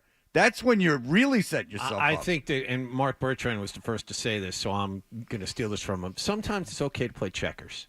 Sometimes it's okay to just, I have the 3rd pick. There's a quarterback there. Let's take the quarterback instead of getting too cute. Yeah, and if you think about it, if the Patriots mess this up, we might be here again in 4 years with a new GM, head coach, and looking for a quarterback. I mean, you talk about putting a lot of pressure on yourself for one draft. I mean, what I was told was, like, the Patriots not only want to find their franchise quarterback, but guys, they're hoping to find a tackle and a receiver in this draft. Like, they really do. They want to find starters at those 3 extremely important positions. I heard that and I was like, yeah, that would be great if an ideal scenario turns out and you find your franchise quarterback, your starting left tackle, and your starting receiver. Like, how often, 1, does the board fall that way, but 2, does it actually happen? We all know this is a crapshoot at number 3. It's going to be a crapshoot in the 2nd and 3rd rounds, but I've heard the Patriots have really, really high hopes for this. And Elliott Wolf has said over the last week, like, this is a draft and develop team. All right, but that means you have to hit on your picks, and you have to be really convicted at number 3, which is by far the most important thing he's going to do, right now. Yeah, but I guess the way the depth at those 2 positions are, I don't know about left tackle specifically, but there's value certainly at receiver high in the 2nd round, and I believe from talking to Lockhart that there's value at the tackle position in the. Mike likes both positions a lot. I mean, so it's deep drafts. So I mean, look, are you going to get like a number 1 like stud receiver in the 2nd round? Maybe not, but I mean, you could I bet you could get a starter. Maybe not a starting left tackle, but you get a starting right tackle, receiver, and you could certainly get a starting receiver based on what you have here. Would you agree? Yeah, and that's the hope. And like draft analysts and experts have been saying, like, the tackle class is so strong, there could be players available at the top of the 2nd round, and that would fit with the Patriots where they are. And I guess supposedly the receiver class is so strong, you could land starters in the 3rd and 4th round. So, from the people I talk to, it's like, hey, if this goes perfect, the picks, honestly, guys, they're going to be quarterback, tackle, receiver in some order. And they're hoping to come away with not just a handful, but like, honestly, I was told, like, their goal is to have, like, multiple starters in this draft class. There's a ton of pressure on it. And even more, like, without Bill Belichick, I think scouts feel like they have more of a voice now. But it's fine to say and put the blame on one man like Bill Belichick, one of the greatest coaches of all time. But it's another thing to go and actually do it and execute a plan and say like, hey, the way we were doing it wasn't working. All right, then go out and make the right picks. I just like my standpoint. There's so much pressure on this draft class. I don't know how it's going to live up to the billing unless obviously you land a top 10 quarterback and 3 other starters. But we'll see. That's what they want to do. Well, even if you land a starting quarterback, if you just land a guy that's going to start for you for 5 years, I mean, that's a win. I think it's not the ideal, but it's certainly not a worst case scenario. I mean, at least you got a guy under a rookie deal that you drafted, and if he's not a disaster, I mean, I don't know. But go ahead. No, I think what you're saying, Mark, is that if they want multiple starters in this draft, that comes from 2 things. Number one, they've got to be feeling some time-sensitive pressure here because of the way things have gone the last few years. But the way the team is right now, that's just something they need. And every team in the NFL, you could say, oh, we need multiple starters. Yeah, but you might need a safety. You might need something else in the secondary. It's important, but you need a tackle. You need a quarterback. You need a receiver. And when it's offensive and you're trying to appease a fan base, this is what the team needs right now. And if they can accomplish it through the draft, that's great. But it kind of feels like they have to anyway. Yeah, and what I was told about like the expectations was that like this year, honestly, I don't think they're expecting to win much. I think they think they'll be better than 4 wins, but I don't think they have delusions of grandeur where they think they'll be competing for a Super Bowl. They know that's not the case. Like there is a plan in place that Gerard Mayo and Elliott Wolf feel comfortable with, but it is more of a slow build. And from what I heard, like Robert Kraft is on board with them doing it a little bit differently and them rebuilding through the draft. And it's like it's easy for an owner to say, okay, I'm fine with the plan, but when does the owner start to get antsy? I think what they have to do is they have to hit on these rookies and they have to see some development from over the next 2 years to really make the plan come to fruition. It's easy for everyone to say, oh yeah, I'm going to build through the draft. Okay, then we'll see. Because if you miss on your first, second, third round picks, heads are going to roll, or you're going to have to go through free agency or the trade market. Mark, based on what you know, how involved is Jonathan Kraft in this process with these trade calls that Elliott Wolf is getting? You saw the same report we did earlier this week. What do you know about this? Me and Karen Gregan talked to, I'd say, 4 people in 3 different levels of the organization over the last couple of days, and I've heard nothing but denials and people telling us that's not true. So I haven't found anyone that could confirm that report. I've just heard people who have adamantly denied it. And I mean, different levels of the organization. It's essentially that report was news to a lot of people. When talking to people about the structure of the front office, I was told, yeah, Elliott Wolf is running it. It's a collaborative process with Gerard Mayo. I was told Gerard Mayo has a say in personnel and that scouts have more of a say. The coaching staff has more of a say. There's a lot. Listen, there's a lot of hands in sort of the cookie jar here with the amount of people in the front office right now. But I was told that Jonathan Kraft works on the business side of things for the Patriots organization. I was told, like for Jonathan Kraft with his aspirations, I was told he wants to be viewed as an owner. That's his goal, right? Is the one day be the owner of the Patriots. I was told he's never talked about wanting to be the GM or run football operations or have a hand in football operations. So I even asked, what's the Kraft's role even in the draft? And what I was told was they want to know before the media does. Like if the Patriots trade out, the Patriots stick, they just want to know. They want to be informed of what's going on. But I wasn't told that they had like a say or they were pushing for anything. So far, guys, just denials from me.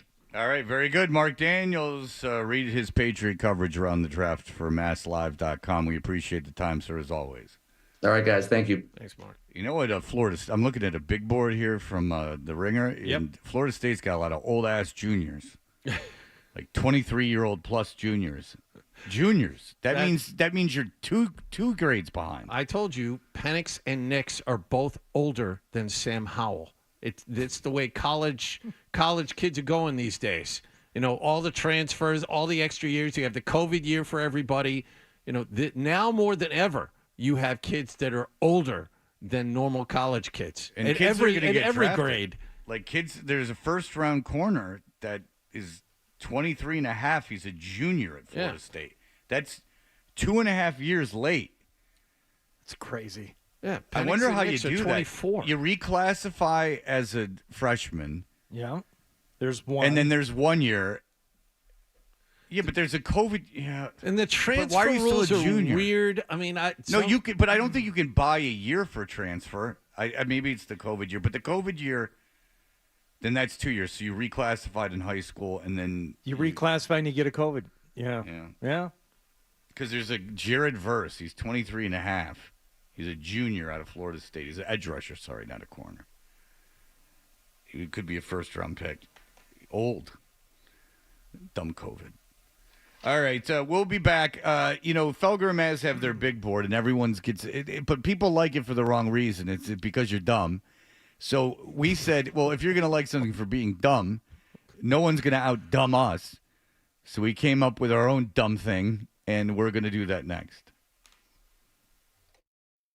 Sports Hub headlines. Bruins will be in Toronto.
In the office, in your car, in your footy pajamas, this is how Boston sports fans start their day. I bet you're just jealous. Toucher and Hardy on 98.5 The Sports Hub.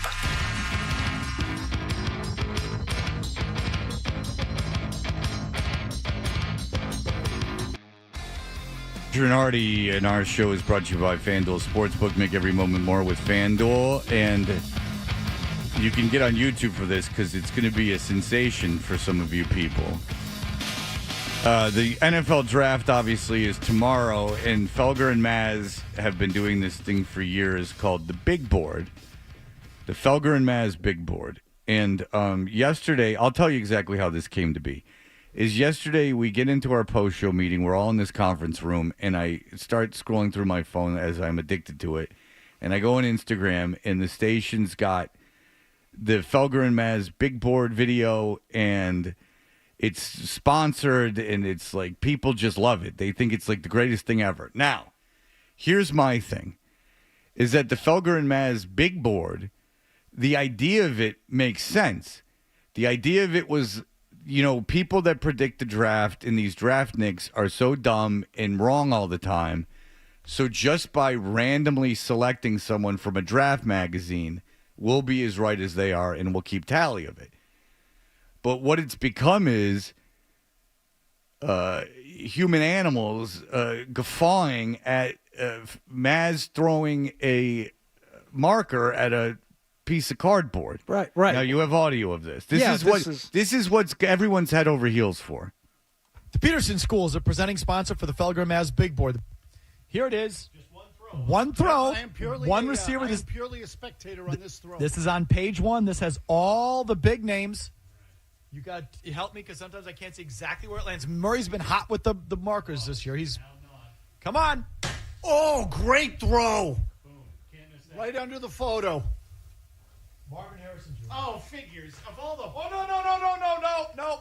Was it black? Yeah. Okay. Malik Neighbors LSU. So you get the point. So the idea, I don't think, was ever like this is going to be super clever. The action of throwing the thing was just a device to randomize the picks. Mm-hmm. But the audience is so dumb that they sit there and go, oh. No, wait. Maz threw a marker. Goo. I think it's a good bit. I'm jealous of the bit. I think it's a wonderful way. Listen, it's a bit that hit. And so if it's dumb and it's a bit that hit, we decided no one deserves to be dumber than us. Right. No, so if they're going to get such attention for doing something so dumb, and you morons not only want to listen to it, you want to see a video of it, which I can tell you is just someone throwing something at something. Yes. Yeah. We're ready to step up to the idiot challenge. Here we go. You know, you could do it at your own home very easily. You would buy a dry erase board and a marker, and then you could throw the marker at it. Yes. And it would make the same noise and do everything else. It's not Letterman, dropping watermelons off the 20th floor or the 60th floor of a Manhattan skyscraper. For S's and giggles, this is a man throwing a marker at 10 yards. It's not skill, precision, or funny in any way, shape, or form. But what do I know? It's sponsored, and it's become this yearly thing that they tease, and that this thing's happening, and everyone wets themselves. So we figured we better do something because we're being out-dumbed. And we are the kings of dumb. That's right. And we sat around that conference table for hours yesterday. I mean, just crushing darts and Chinese takeout. And what are we going to do? How is this going to get done? And finally we said, well, wait a second. They've got a board. We should get a board. What type of board should we get? How about an actual board? How about multiple wooden boards? And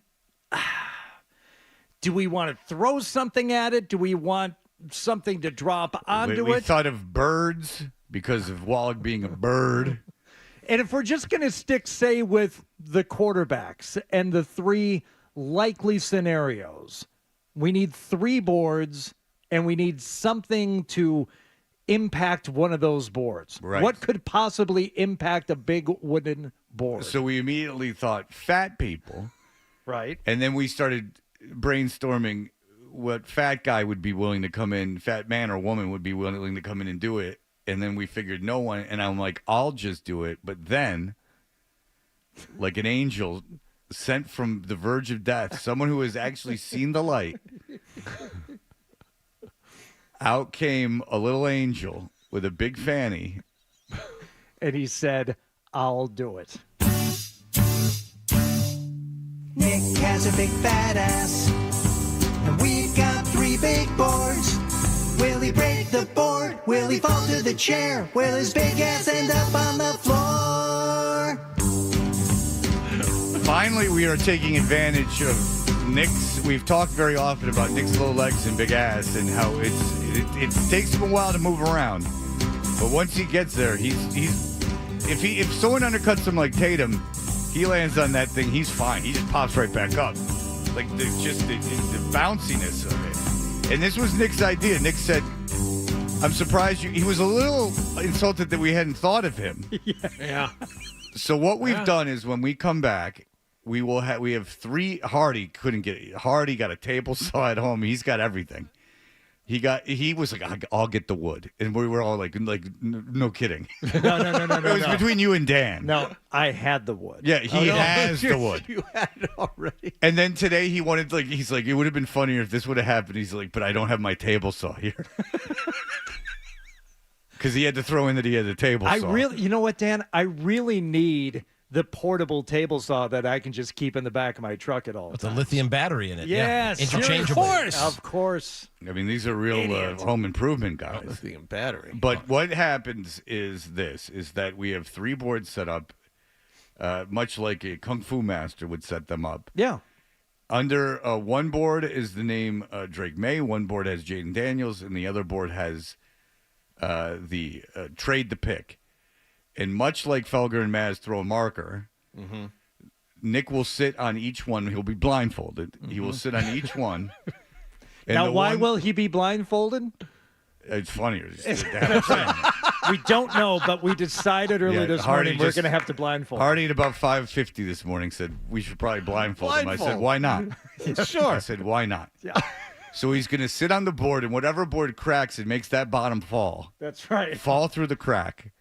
That bottom that was once responsible for all the feces he was covered when he was discovered by his now wife, comatose in bed, rushed to the hospital where a heart valve was put in, and a heart was given to him from the mother of his beautiful baby boy, who hopefully will only be covered in crap for a little bit more until he gets out of his diapers. But were it not for Nick's big fat ass,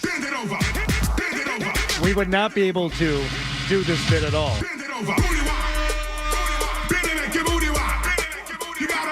He's got his snow cap on and everything. Nick has come to play. He's covered up that bald head. He's got his snow cap on. He's got his we should probably break now because he's got to get in studio. That's right. Now, one of these boards we have to say, Fred, because they're all equal looking, equal length, equal thickness. To us who are not woodworkers, yes, explain this to us. Well, one of them. Oh, this breaking board. One of them has been altered so it will break. So the first thing we need Nick to do is to randomly place trade pick Jaden Daniels and Drake May randomly on the 3 boards. All right, we will. So he's going to be blindfolded doing that, and he can be blindfolded while he's placing I didn't know that was part of this, but fair enough. This is such a thing. This has become such a thing. So I contend Nick's fat ass breaking boards is better than throwing markers. Now, but not by much, but it's certainly dumber. It's certainly dumber. And if that's what you idiots want is dumb crap, listen, we'll talk about farts till the day's done, and we'll have big booty boys break little booty boards. All right, we'll be back with this in just a moment. You're listening to Toucher and Hardy on the Sports Hub. Road to the NBA Finals has begun, and new customers on FanDuel can go on their own playoff run with $150. Just place any $5 bet. You'll get $150 in bonus bets, win or lose, to use during the NBA playoffs. FanDuel.com/Hardy to get started. FanDuel is the official sports betting partner of the NBA. 21 and over and present in Massachusetts. First online real money wager, only $10 first deposit required. Bonus issued is non-withdrawable bonus bets that expire 7 days after receipt. See terms at sportsbook.fanduel.com.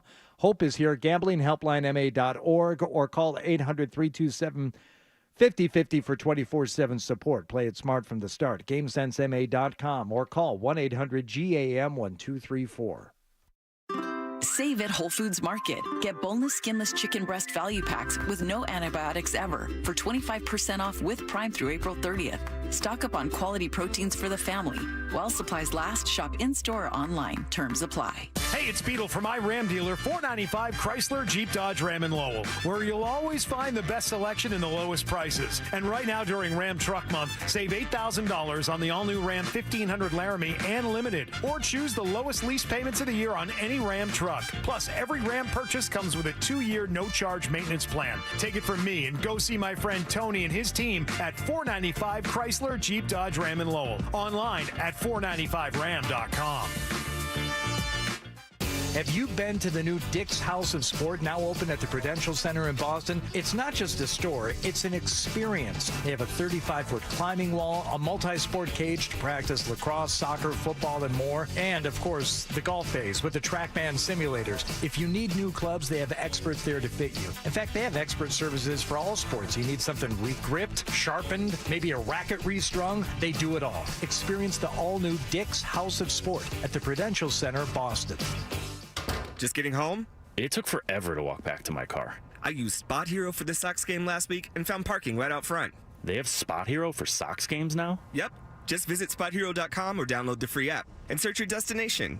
Then choose your spot and pay to reserve your parking. Book parking with Spot Hero, the official parking partner of the Boston Red Sox in Fenway Park. Use promo code RedSox10 for 10% off your first reservation. Spot Hero, where'd you park? Have you been injured in an Uber or Lyft accident? Rubenstein Law has been representing accident victims for 35 years. We're proud to have a fully English and Spanish-speaking firm with 20 offices in Massachusetts, Florida, New York, and New Jersey. We've recovered billions for our clients. We successfully fight rideshare companies. If you have been injured in an Uber or Lyft accident, call us now. Rubenstein Law, 1-800-BOS-LEGAL. Offices in Boston and Westwood. We're open on weekends, too. Hey, it's Assistant Program Director Jim Louth. Every week you've been hearing me talk about my weight loss. That's because it's exciting to get on the scale and read almost 5 pounds lower every week. That's been my reality with Awaken 180. I'm down now almost 30 pounds, but that's not the whole story. I had my blood work drawn for an upcoming doctor's appointment. The results? All my levels back to excellent after just 6 weeks with Awaken 180. One more reality, my wardrobe. I'm down 2 notches on my belt. I'm wearing clothes I haven't been able to wear because of my weight. It's not only about the scale. If you want the same experiences, whether it's a tighter belt, impressing your doctor, or keeping up with your kids, you can achieve them with the help of Awaken 180 Weight Loss. Summer's right around the corner. Set up your consultation today. Awaken will have the program for you. 844-346-1800. 844-346-1800. Do what we all did, what your friends and neighbors have done. Choose the solution for weight loss at awaken180weightloss.com. Get the best in service at Bernardi Honda in Natick. Our master technicians service all makes and models, and we even offer same-day appointments. Go to BernardiHonda.com and save time and money on your next service appointment. The New England Auto Show is back at the Boston Convention Center April 25th through the 28th. It's your chance to check out the latest models and technologies. Tickets at bostonautoshow.com. Hour number 2 of Toucher and Hardy was delivered by Service Credit Union. They've teamed with Charlie McAvoy to defend New England's heroes. They're raising $200,000 to cover cancer screens for Mass and New Hampshire firefighters and heart screens for Mass and New Hampshire police officers. Get details at servicecu.org/73. From the Town Fair Tire Studios, home of the Celtics, Bruins, Revs, and Patriots. Touchdown, Patriots! Boston's home for sports is 98.5, the Sports Hub. Easily DD Group Station. Sports Hub headlines. The Bruins will visit Toronto tonight for Game 3 of their first-round playoff series with the best-of-7 even at a game apiece. Judd Surratt and Bob Beers have the Duncan pregame at 6:30 and the face-off at 7 here on 98.5 The Sports Hub. Defenseman Andrew Peeke won't play in at least the next 2 games of the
because you have something visual finally to look at. You can watch us on YouTube. Search 98.5 The Sports Hub and subscribe.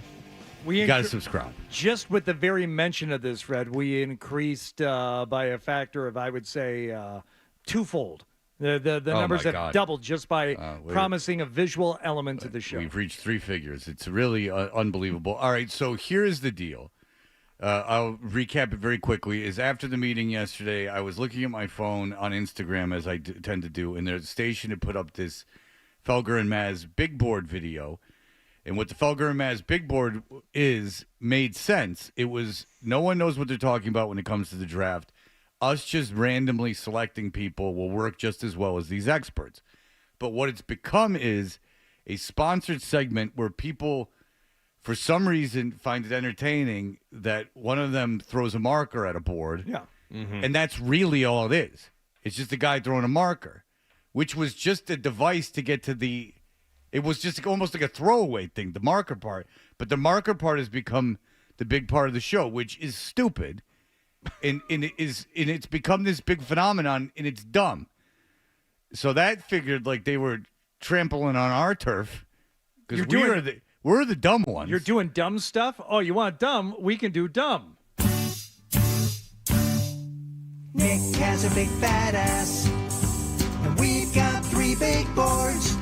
Will he break the board? Will he fall to the chair? Will his big ass end up on the floor? So Nick stepped up at the meeting, and we figured big boards. So we figured, could someone break a board? We thought of fat people and who might want to do it, and we couldn't think of any fat people. So Nick said, why aren't you talking about me? Because I go, I'll do it.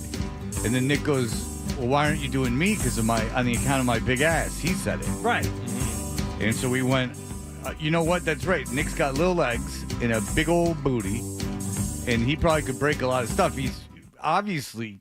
A lot of fecal matter can come out of it. Ooh, that booty.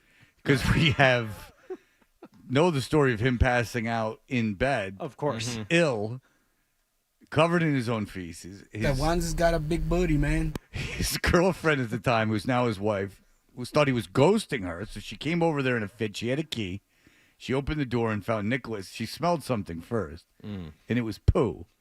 And she went, I wonder what's going on. And then she went into the bed, and Nick was covered in poo. And had to be taken in the hospital. So can that thing that was so responsible for death, almost responsible for death, bring us joy? I don't know, but let's bring him in here and let's start to find out. Young Nicholas. Let's get him in here. I hope you have Inagata Davida, because it's going to take a while for Nicholas to walk in here. He's bringing a coffee with him. Nick had to pick up his coffee. Look at how fast that kid moves. Those little legs. Yeah. He takes 8 steps for every one normal-sized person. There he is. Hey, Nick. All right, Nick is here. All right. So, John, you're going to have to guide him around, and Mike Lockhart is going to have to hold the chairs. We've assembled 3.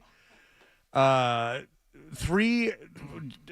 got wood laying around his house. He's got 3 boards, planks over chairs. So one of them will break. Now, here's the deal, is that Nick is going to put on this New England Revolution scarf that no one took home, strangely.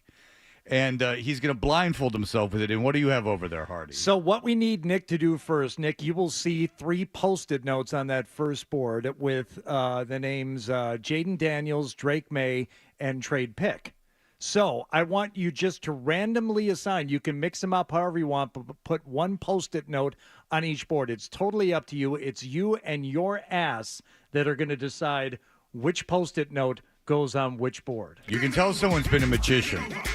The way that Hardy seamlessly sets up this randomization of the Post-it notes. This is a man who has juggled at John Cougar Mellencamp concerts.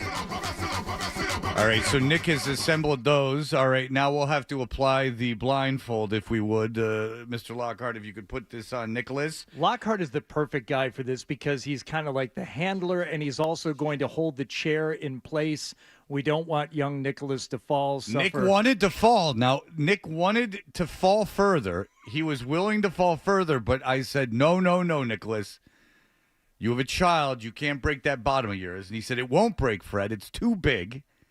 And I said, I can't take the risk. But all right, now what are we doing, Hardy? What is the next step for Mr. John Wallach? Okay, so Wallach, you're just going to be there, and you can, help commentate as this is going, because you're going to have, the real butt's eye view of this thing as it goes down.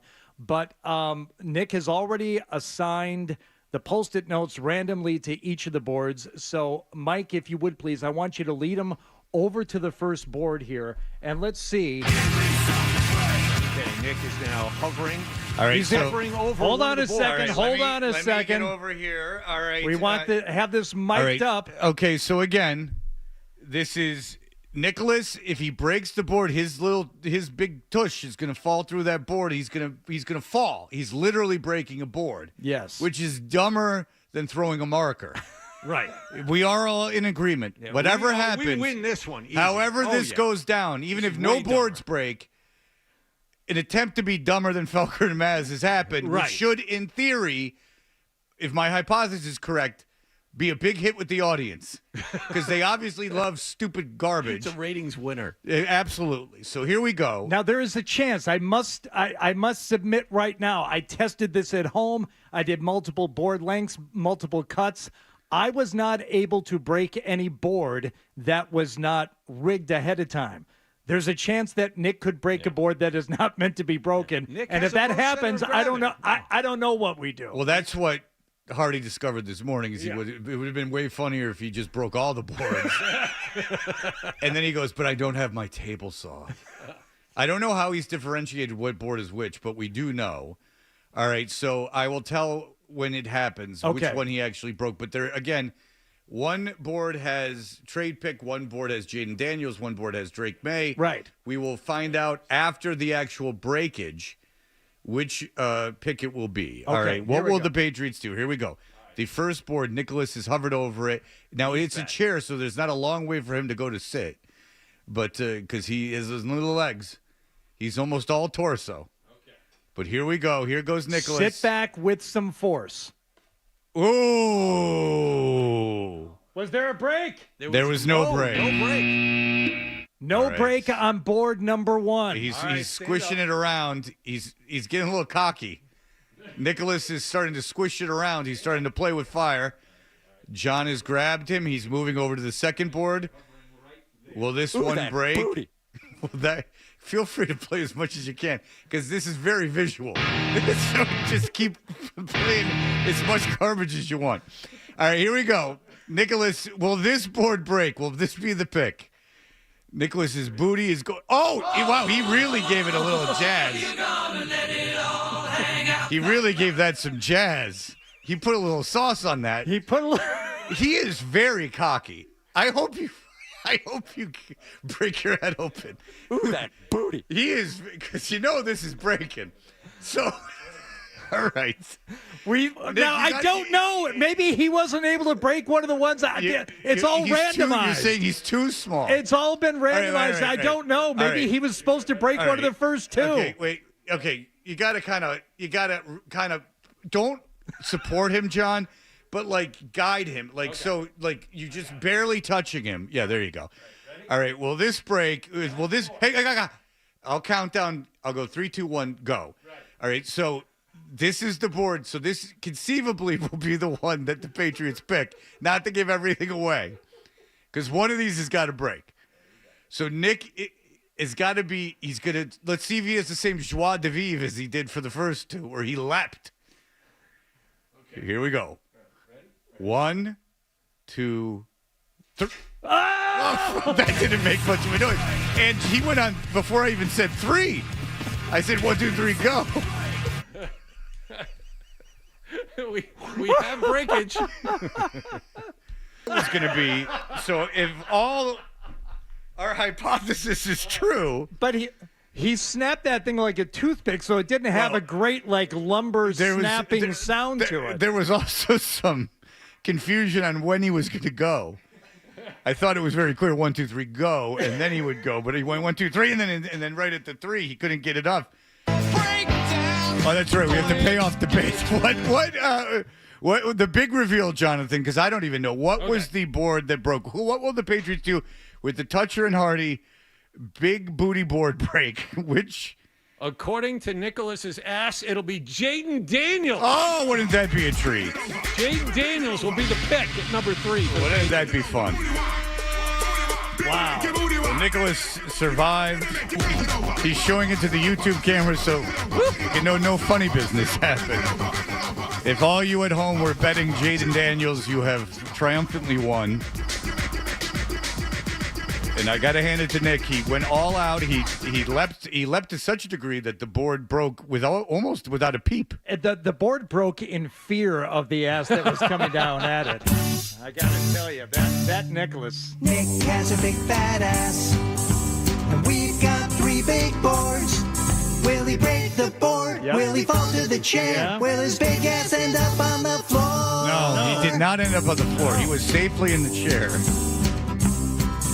If this was 10 years ago, we could have had Mike pull the chair away. But alas, we live in a corporate culture with millennials. There is no deliberately harming people. The hours of planning spent on this yesterday in preparation, I have to say, it was all worth it. What a fantastic performance by Nick Gemelli and his ass. And it's just... but listen, we're going up against throwing a marker against a piece of cardboard. I would contend that just the wood's craftsmanship, just the wood that needed to be had, makes this dumber and far superior. That one's has got a big booty, man. That's right. Thank you so much, Nick, Mike. It would have been funny, though, if we found like a really fat lady that came in to do it. Maybe we can bring this back at some point with just various people. And now we know, like... where you can experiment with different kinds of grains of wood and things of that nature. At the very least, it gave me a chance to turn on my table saw, which I have not used in over a year. So God. That was, How much did a table saw go for these days? Oh, the one I have, it's nothing special. It was a couple $100. And what would you use that for? Woodsmanship? I've used it for various projects. The last time I used it was to build a little ramp for my shed. I built a ramp so I could get equipment in and out easily. It's important. The guy I used to do, my producer of my morning show in Atlanta, would make wooden pens. Those they sell in a lot of stores. No. A shed ramp is something that it's more difficult to get your hands on. I also think the craftsmanship required to make a fine pen is a little bit better than just making a block of wood. Right. Well, congrats to Jaden Daniels, according to Nick. Wouldn't that be something if that happened on Thursday night? All right. Mike Gorman is always very proud to join the show after we've done something idiotic. He's calling this one tonight. This is it. He's calling the very exciting Game 2 of the NBA first-round playoff series of Miami Heat and Boston Celtics. We will have that for you in just a moment.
For Toucher and Hardy, Mike Gorman is the voice of the Boston Celtics for NBC Sports Boston.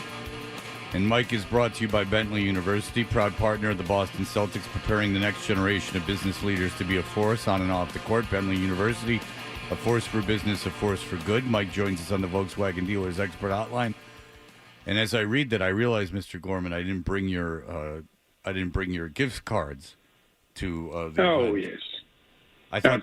I thought that would be rude, just to hand you gift cards. Yeah. Like pawn me a gift card. It would look like a payoff, yeah. Yeah, like Drug thank deal, perhaps, I don't know. Yeah, thank you for inviting. I would have been like, hey, thank you. So I don't know if you talked about it last week, but I was at Mike Gorman Day at the Boston Garden a couple of Sundays ago, and the affair was befitting. I thought it was fantastic. A lot of attention was paid to you. Yes, it was. I couldn't. The Celtics did that well. They did not well. They did great. I mean, those can be awful. Those can be affairs where people bring out rocking chairs and it really gets kind of nasty.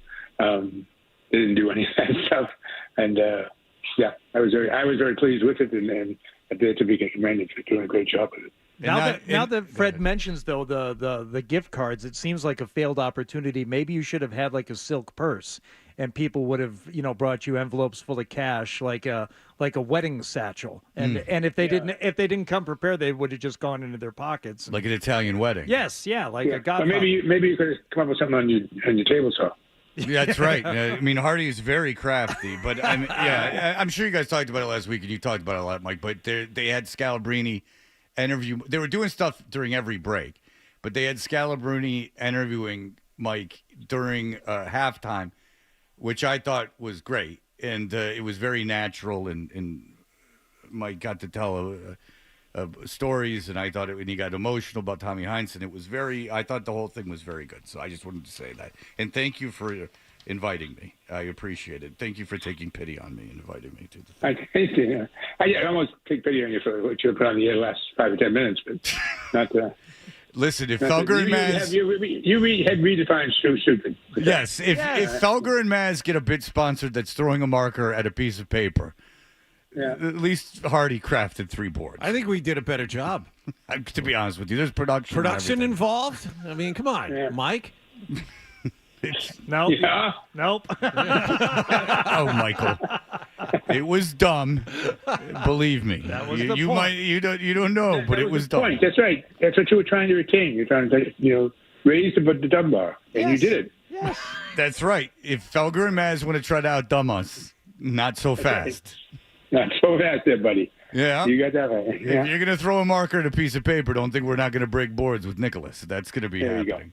All right. So you are calling the subject. Yes, let's get off of that. So you, by the way, are calling the game tonight for NBC Sports Boston. Did you see anything in Game 1 that concerns you? Is there any reason for people to worry at all about this game or any other involving this series? Well, I think a lot of people thought the Celtics were going to have an easy time of it, and I don't think they will. And I think that Miami has a good chance of maybe stealing one game down there. I think that would be the extent of it, though, if the series should go 5. I selfishly would like the series to go 7 because I continue to work until this is over. The series is over, then that's the end of that. But I don't think it's going to go that long. I am impressed what the NBA has done, though. I don't think Adam Silver is no fool. He didn't put anything in writing, but somehow word has come down from the top to let things go a little bit. And the games have been terrific to watch. It's unbelievable how physical these guys are.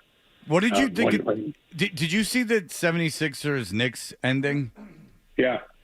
Okay, so the league has come out and the league has come out and said the officials missed a bunch of calls. Like they, sure they did. A ton of them, yeah. Yeah, that the officials were basically responsible for Philadelphia losing. No, I know about that.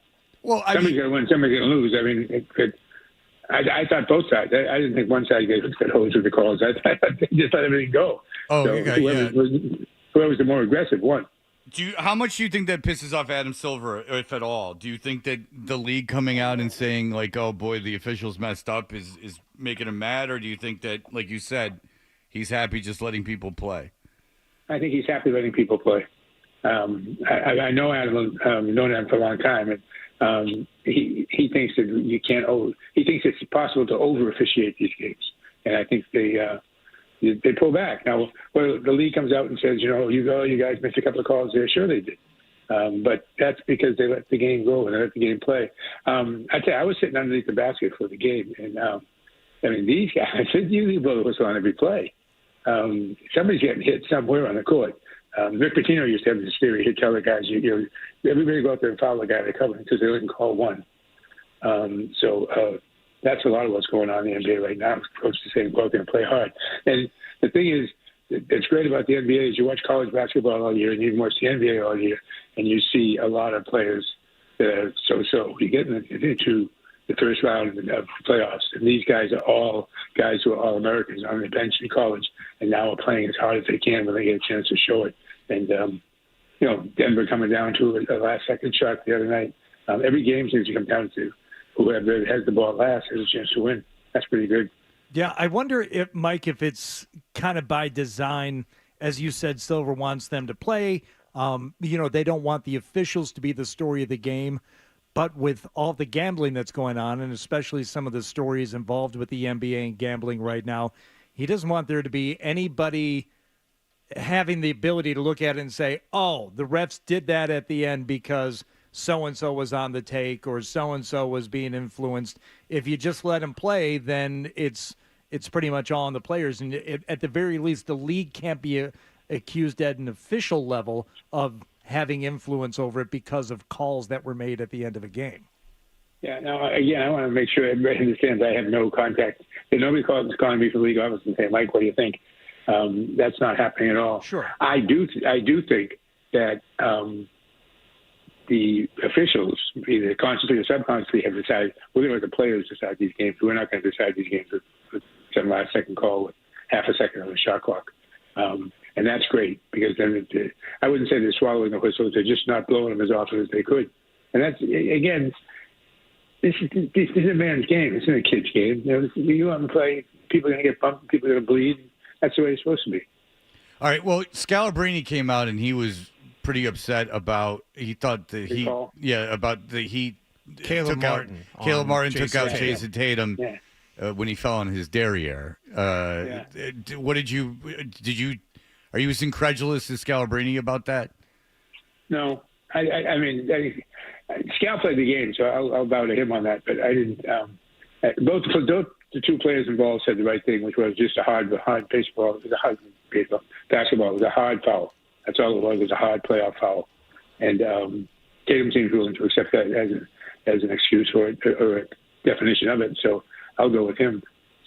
I like the way Tatum responded to that. He popped right back up, walked away, and Jaylen Brown got involved, but that's what I want from my leader. I want a guy who, okay, this is expected of me. I'm the target, but it doesn't matter to me. Let's play on. Yeah, I think that's it. And, I think at the time, it was Miami was trying to get themselves back in the game, and Tatum was smart. He was like, you're not going to get back in the game by me making some stupid play, like starting a fight. So he just got up and bolted, and that was the thing to do. Now, do you worry about this? You talk about the officiating, letting things go. You talk about the taking a hit at Tatum. Are you a little concerned about how if this series gets out of hand that there's more of that kind of behavior? Well, there could be. Yeah, there could be. I know. It's funny. I'm sitting there with my wife before the game, and she said, "Who's that guy number? Whatever his number is." She put Martin's number, and I said who he was, and she said, "Geez, I've been watching him. He's just pissed off. This guy is just really out there. He's angry. It's in the warm-ups. He's just really angry. He's not high-fiving teammates. He's not high-fiving coaches. He's out with a real scowl on his face. So maybe I've just never noticed that before, and that's the way he gets himself ready for games. But it was interesting that he would be the one to come up with the controversial foul at the end of the game because he'd been sitting around pissed off for the previous 2 hours. Yep. I don't want to look too far past Miami, but we can do it a little bit. Not so far as to the finals of who you'd face out west, but based on what you've seen through a couple of games here in the East, what team is concerning you the most? In the East, probably the Knicks. Yeah. Yeah, I think the Knicks have come a long way. I think Kidd is a great coach. They're better. They're just a better team than they were. They've gotten better as the season progresses. The Kid had a horrible game yesterday, and they still won. Yeah, I would say the Knicks would be the ones I would fear the most. Although I've been saying all year long, most of you people have been knocking them. You better pay attention to the Sixers or they'll beat you. Because he very quietly had monster numbers again yesterday and beat it. And the guard, he is really good. Maxey. Yeah, he is real good. He gets to the basket whenever he wants. Yep. Yeah, I think those two are tough, but they are obviously facing each other, so that helps the Celtics right there. One of them will disappear. Yeah, the Sixers can't seem to close. With Embiid, they've never been able to close. That's the problem. Jalen Brunson That's hasn't true. played well in that series, and the Knicks still won both games. Yeah. That's the thing. Yeah, and Brunson will recover from that. He'll have good games going forward. We got the luckiest player that too. Something's on his side because he got the luckiest bounce I've ever seen on a three-pointer. I mean, that thing was had no business going in. Mike, how much did you have to pay? I mean, you said you were at the game. You were sitting under the basket. I mean, you're treating yourself here the last year. You treated yourself to those tickets, huh? That's exactly right. Yeah, I did. I put my hand out and somebody put it in my hand. Yeah. That was good. But all right. So, I can't tell you. They're going to say, "Oh, Gorman's sticking his nose wishing," but I could not be happier with the way this ownership has treated me for the time I've worked with them and what they put on for me last week. That was they're good guys. They're just good guys as far as I'm concerned. And they were all there at your at the thing for you afterwards. It was they obviously really like you and really appreciate what you did. So that was nice. I appreciate you being there, Fred. I'm not kidding. It was actually comfortable. Well, I consider you a good friend, and I don't do that I don't have this kind of relationship with many guests. It's not like I'm trying to ingratiate myself with everyone that we have on the air. But I find you to be a very impressive person, and I'm glad we've developed a friendship that meant a lot to me that you invited me. I'm not kidding. I did. My buddy Samuel. I liked him. And thank you for telling me he was going to be there, or it would have been very uncomfortable. But I will tell you this, Michael, is that there were two women sitting next to us that I let slip very loudly to your friend that we were going to your affair afterwards, and they both offered to me to squire them to your affair, but I only had one pass, so I could not get them in. But I could have gotten laid, Mike, is what I'm saying. But hey, we try to give you the opportunity. It's up to you to carry the ball. You can only open the door. I bought them nachos, too. That's exactly right. I did. I only can say, hey, you want to come look at my table saw? Yeah. That's what they named after you, is the Celtics table saw. It's the Mike Gorman table saw. You know what we found out? Because, Mike, when you were on with us last week and Fred was gone, we were talking about his hoodie sport coat combo. You know what we found out? That's actually like a one piece. It's kind of like a dickie, that hoodie underneath. It's all one contraption that Fred wore to your big day. Oh, really? Yeah. It's a $400 item of clothing. It's a $400 Hugo Boss jacket. That is not. You're making fun of something I think those in the know would not make fun of. Only the very best. Oh, yeah. All right. I liked it. I wasn't too crazy about the hat. I liked the other part. We talked about the hat. It was a matinee game. Why was I not to wear a hat? I don't understand that. I didn't say not to wear. I just it was a choice of hat. That's what. Oh, okay. Because it was a formal affair of, I guess. I didn't know. It seemed cash to me, but I was wearing the expensive jacket. I let it go both ways. I wore the nice Hugo Boss thing. I put a cap on. I don't take myself too seriously. You know what? It's smart. It's smart. You wear, a $10,000 watch with a $4 T-shirt. That's how you. There you go. That's how you do it. I was in the music industry. I know how it goes. Well, Mike, thanks again, and we get to talk to you throughout this playoff and into the future. I hope so. Yes. Into the future, I would hope. I'll be free. I'll be to say anything I want. Yes. Well, listen. Believe me, you're not intruding on anything. We would love to have you whenever you feel you would like to. We'd love to have you as much as you would like. It would be great if you could be a part of this show well into the future. We appreciate it. All right.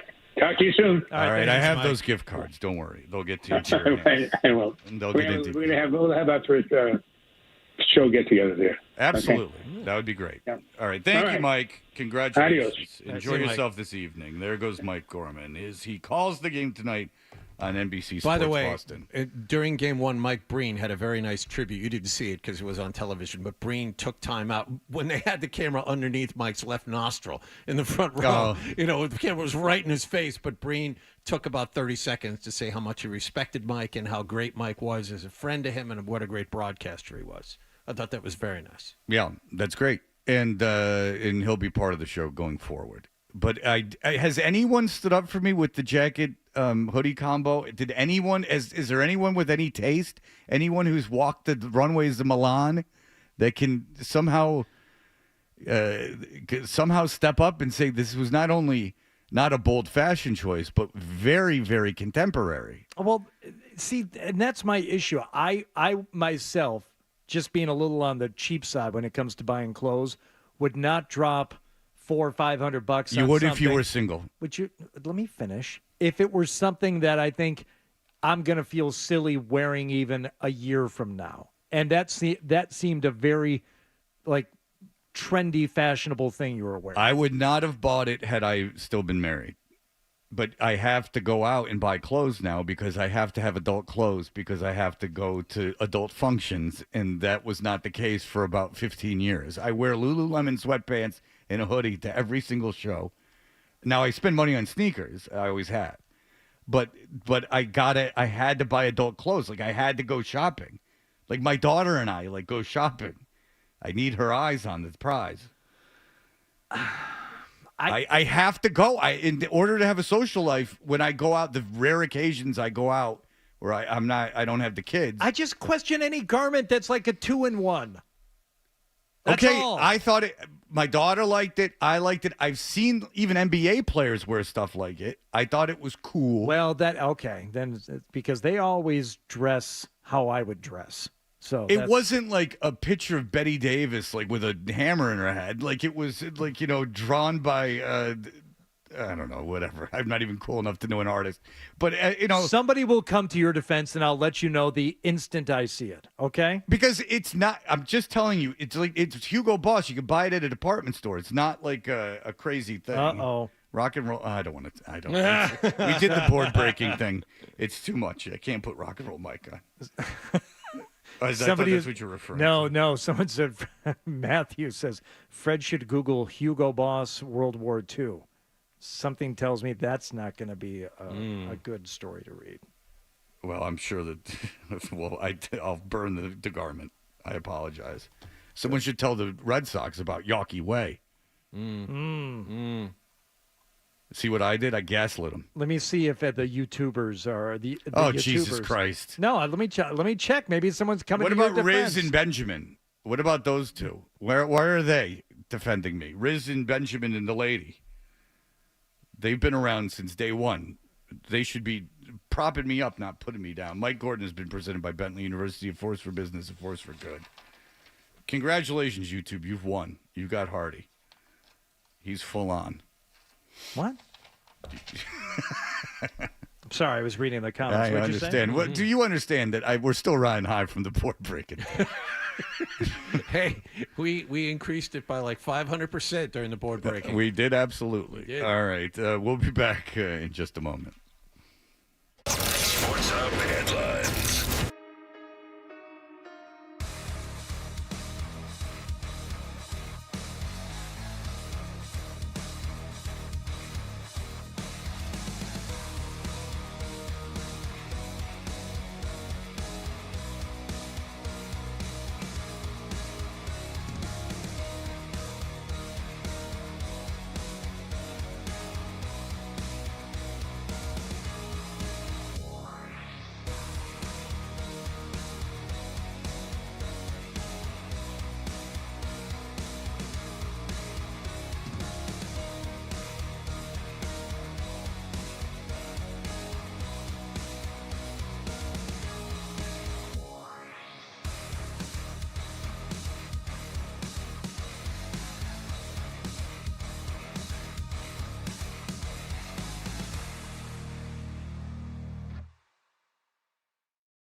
Hey, we're Toucher and Hardy. Our show is brought to you by FanDuel Sportsbook. Make every moment more with FanDuel. We have some Patriots news, but first, more important, Ben, go ahead.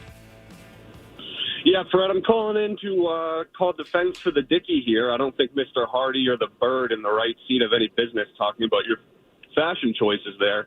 I do happen to own about 3 of them. One sweater built in for those casual events, one that looks like a quarter zip, and one that builds in a scarf for when I'm feeling particularly cold. Yeah. I don't know why I'm coming to your defense. You've made fun of some of my emails. Or you didn't like some of my Bird emails about John. But I liked them. If they were Bird emails about John, I will defend those to the death. I think you're incorrect about that last one. I put some good research into those. Well, I like them. I think. Listen, did I read it on the air ever? Any of them? Multiple. Okay, multiple times, and I do appreciate What are you bitching about? What are you bitching about? I liked it then. Oh, I was just making a joke about coming to your defense. All right. Talk to me about. You don't have to put a disclaimer on coming to my defense. Leave him on for a second, if you would, please. Tell me more about the scarf jacket Dickie combo.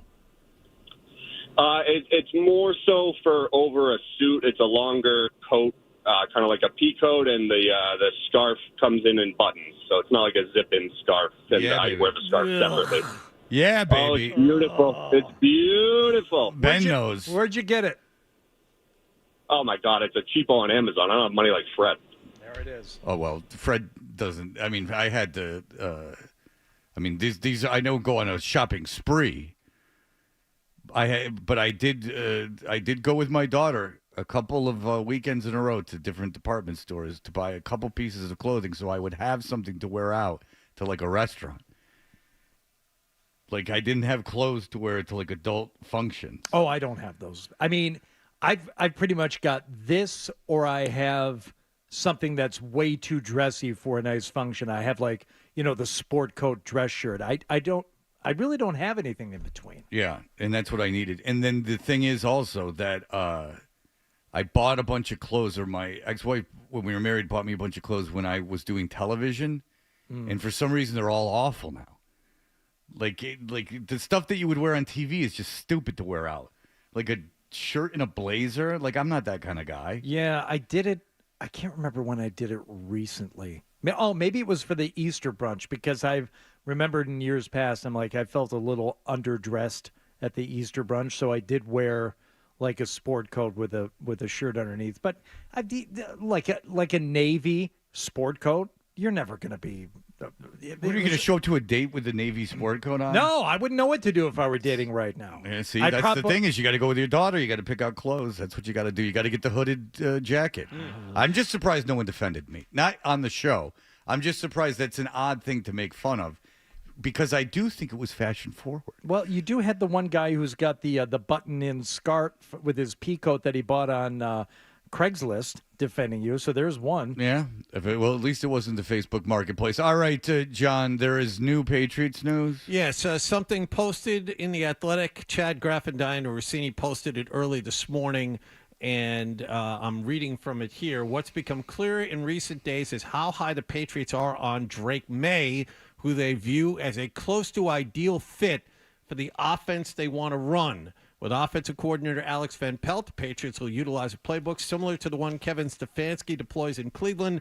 Stefanski favors quarterbacks who can throw on the run and excel on play action. As Dane Brugler wrote earlier this week, May's tape is full of dot throws while on the move. He brings a lot of energy. You can tell he has that leadership ability, Gerard Mayo has said. And the really exciting part about a guy like Drake May is the ceiling. There really is no ceiling with a guy like that. If he's available at 3, they'd probably hang up on Minnesota and make May the pick.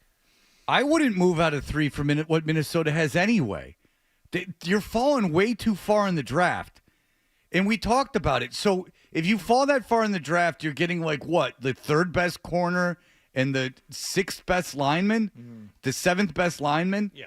Like, get out of here. I don't want to fall that far. Like, there is value to a top 5 pick. Like, there's a reason those are the creme de la creme. Like, if you fall down to what? 7 and what? What's the other pick? Minnesota is 11 and 23. 11 and 23. Like, if you fall down, that's worse. 11 and 23. I mean, you're just not going to get. You're not going to get the positional strength. No.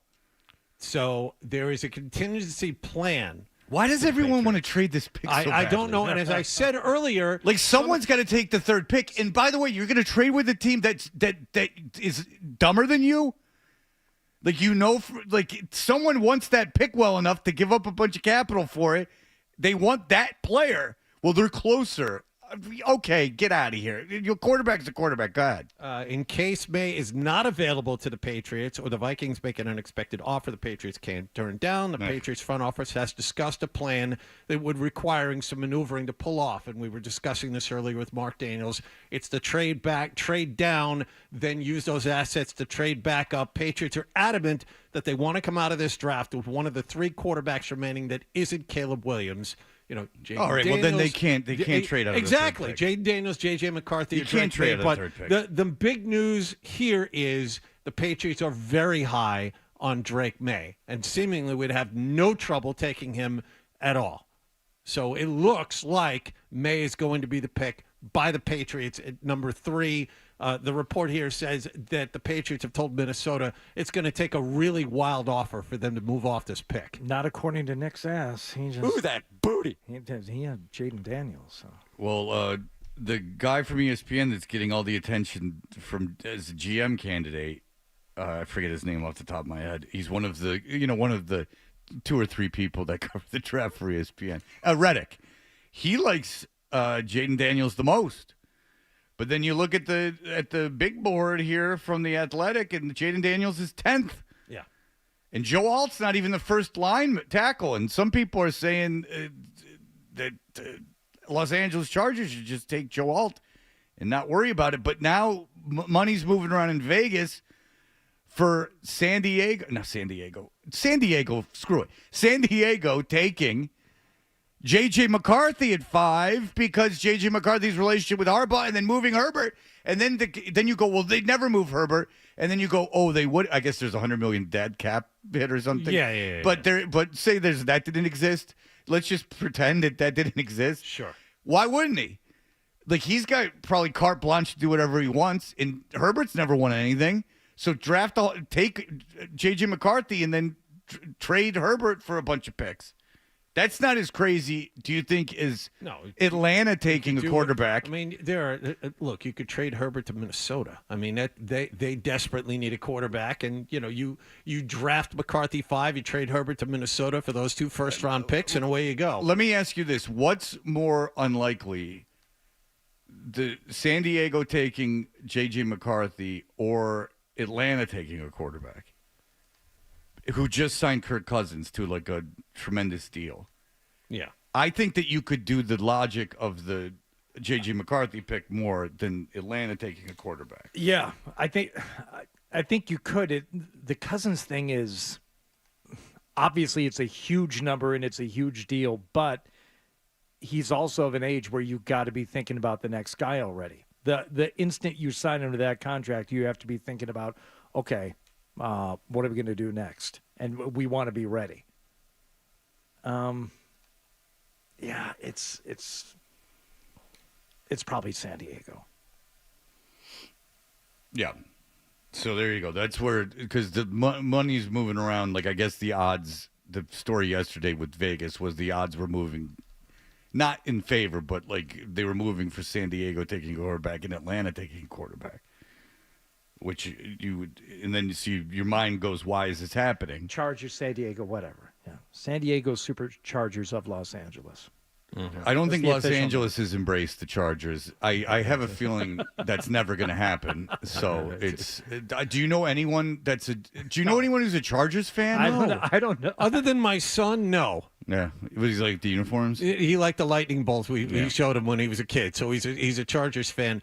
You know the team that most LA residents like? Raiders. The Raiders. Yes. They don't care about the Rams. They don't care about the Chargers. They like the Raiders. There's an off chance they're Rams fans because they were big Gus Ferragamo guys. Was that the Vince Ferragamo guys? Yes. Late 70s. Vince Ferragamo. Well, took him to a Super Bowl. The handful of people I know in LA, one is a Patriots fan because he's from here. Another one is not from anywhere with a football team. They're a Seahawks fan, and I bet you the Patriots fan never lets anyone know about it either in Los Angeles. No, I can't imagine a Patriots fan in Los Angeles being aggravating at all. Hardy from Somerville? No, he keeps his opinions to himself. The best is when they move, like Bill Burr, who I love, but Bill Burr when they move and then they start talking like Boston sports fans, and you're like, still, just you've been gone for too long. Oh. You're doing an impression of a Boston sports fan at this point. Like you're far too passionate about the wrong things. Well, Burr's like undying support of Belichick and saying it was all like a sports radio invention. I mean, how did he feel when they fired him? I'm gonna call into question his knowledge of the local product, Hardy, if I may, and please don't tell him because he would be very upset at me. That'd be funny if he called right now. Him and Soder are both yelling at me. Yeah. All right, we'll be back in just a moment. Toucher and Hardy, 98.5 The Sports Hub.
Bruins and Celtics both had last night off. Both will jump right back into the playoff pool this evening in separate venues. The Bruins will be in Toronto to play the Maple Leafs even at a game apiece.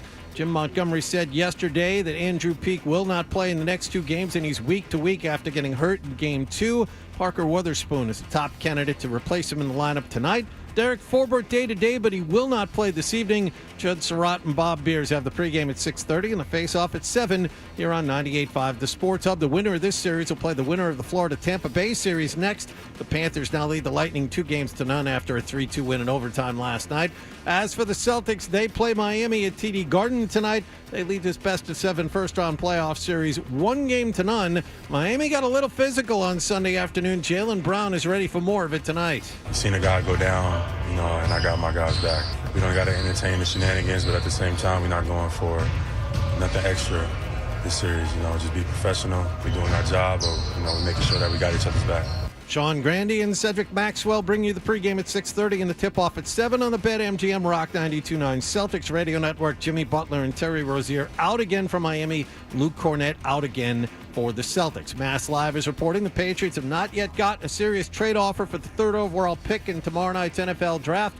As we were just discussing, The Athletic is reporting the Patriots have a very high grade on Drake May, and the Red Sox lost in Cleveland last night 4-1. Jose Ramirez homered for the Guardians. They now have the best record in Major League Baseball at 17-6. Sox and Guardians will play again tonight. Sports Hub headlines are brought to you by the 99 Restaurants, where every Thursday it's trivia night. Head on over to the bar for great drink specials. 6 packs of bone-in wings for just $4.99 and a chance to win great prizes. You gotta love the nines. I'm John Wallach at Boston's Home for Sports, 98.5 The Sports Hub. Your next update at 9:30. Al Horford. This is Al Horford. Al Horford catching slam. Horford for 3. You're listening to the home of Boston Celtics basketball, 98.5 The Sports Hub. Twitch feed of this is going to be used all around the internet. Get up. The cat is finally out of the bag. Get up. We're back. Tuncher and Hardy. Get up. 98.5 The Sports Hub. Yeah, how you doing? If you look back in the last 20 years of the NFL draft and take a look at the top quarterbacks that have been taken in the draft, most of them are busts. When you look at the top 3 that have been taken every year in the draft, you can Google that or DuckDuckGo, and you'll determine that they're all basically failures. And maybe Aaron Rodgers, who was taken second. No, Aaron Rodgers was taken late in the first round. What's DuckDuckGo? Yeah, second quarterback. He was the second quarterback taken in that round. Right. But So but if you look at I can counter it and go, if you look at the elite quarterbacks in the league, how many of them were not top picks? How many of them were what, sir? Not first-round picks. Exactly. Not There were not some. many. Well, yes, some, but your chances are much slimmer. Look, Trevor Lawrence, Joe Burrow, Tua, Herbert, those are top 10 picks that hit, right? Yeah, chances are it's not going to hit. No, I mean, But there are more Kenny Pickett's, Mac Jones. Well, Kenny Pickett was not a top quarterback prospect. Zach Wilson, Trey Lance. All right, Zach Wilson and Trey Lance are good examples. The kid Jones with the Giants. I mean, he Daniel was overdrafted at 6. Mitch Trubisky, but Daniel Jones wasn't considered like an elite NFL quarterback prospect. Kyler Murray. I mean, there are. Kyler Murray was an elite. Kyler Murray is a good example, but Kyler Murray's not a bust. No, he's technically a starting quarterback, but and they're sticking with him. I mean, they're not drafting quarterback at 4. Well, is he as good as his draft position would lead you to believe? No, but I think that he's not a bust. Zach Wilson is a bust. My point of bringing all this up is it's more of a crapshoot than don't do it. I mean, it's a 50-50 deal. Oh, no. It's less than a 50-50 deal that you're going to hit on the quarterback, that it's going to be an elite quarterback. The chances of that are slim, but the chances of you getting an elite quarterback outside of this draft position are almost non-existent. How many Jalen Hurts and Brock Purdy's are out there? Seriously. Well, we don't even know what Brock Purdy is, so enough of that. And Jalen Hurts, we don't even know what Jalen Hurts is. I mean, Jalen Hurts seems to be a good starting quarterback, but that organization is in disarray right now. And Brock Purdy is on an elite team, and I don't know how good Brock Purdy is. All this leads me back to the original argument, which is if you have an opportunity to take a quarterback now, you take a quarterback now. He may not work out, but you have a higher hit rate drafting them here than you are waiting until rounds 2, 3, 4, 5, or 6. And you have to trust your personnel people. And if there is a belief there's three. There's three guys. I mean, Reddick is an NFL GM candidate. He likes Jaden Daniels. He thinks he's the best prospect in the draft. Louis Riddick. What did I say? Reddick? Yes. Louis Riddick, whatever. My bad. JJ Redick. Interview. JJ Redick, who's a real go-getter. But Louis Riddick, who knows more about football than you and I, loves Jaden Daniels. People have talked about Drake May since he was in high school. And then Caleb Williams is supposed to be a phenomenon. So, I mean, it's not like you're not. I'll tell you this: the odds are even better because you're not taking Zach Wilson, because Zach Wilson was a guy with a million questions about him when he came out. I don't think Zach Wilson was as highly rated a prospect as Jaden Daniels or Drake May are. He certainly didn't win a Heisman Trophy, and I didn't know who the hell he was until Joe Murray mentioned him during a segment during his junior year. If you wait, the odds are you're going to wind up with Desmond Ridder, Matt Corral, Drew Lock. You're going to wind up with one of those guys if you wait. And Drew Lock was even a mid-round, first-round pick, I think. Second-round pick. Second-round pick. Second-round pick. High the second point round. is, if you wait, the odds are you're going to wind up with one of those guys instead of a guy who has a chance to be your franchise quarterback for the next 10 years. That's all. That's my point. Just play checkers. Quarterback's available at 3. You need a quarterback. Take the quarterback. Don't trade down.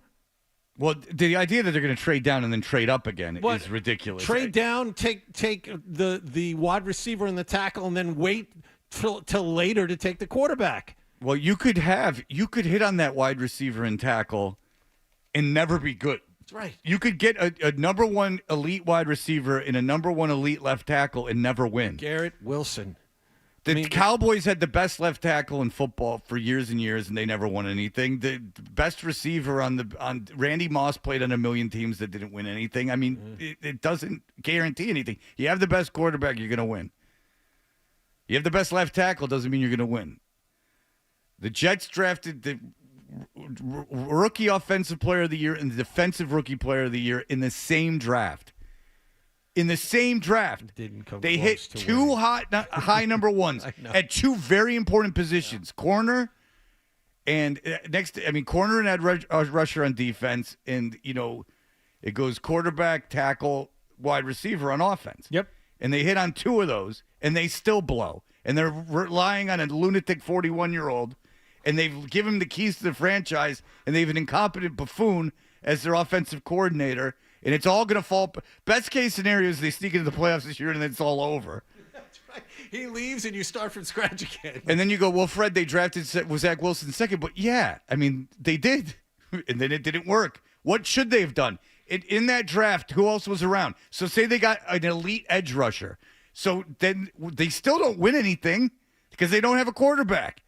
So, and Joe Douglas still has his job, and he took Zach Wilson, which is the worst pick in Jets history, which is saying something. Which is a team that passed on Andre Rison so they could take Kyle Brady. We'll take a Brock Bowers. You know what that's bringing up in I talk about the Jets, but that's Brock bringing up Bowers Kyle at number 10. It's Johnny Mitchell and Kyle Brady in subsequent drafts. They took tight ends in both drafts. They passed on Warren Sapp and Andre Rison so they could take dummy Magoo and stupid tight ends. And they're like, well, one's very athletic and one's a blocker. So, see, we took them in 2 drafts. Yeah. Because tight end is a non-important position. So we wasted 2 first-round picks on him. And then we're going to take Mike Nugent in the second round. He was a kicker. We don't have a first-round pick, so at Fred's bachelor party, he's going to sneak off to watch the second round, and they're going to take a kicker. I wonder why we're no good. The draft I was at, which is like 30 years ago, was the year Bledsoe was taken number 1 overall. The Jets took, I think it was Marvin Jones. Oh, Shea Tree Jones. That was a good pick. Yeah. That'd be kind of awesome. That was really good. Jets fans were all over that one. That was a good pick. Worked out. Had they picked Ted Nugent, though. Oh.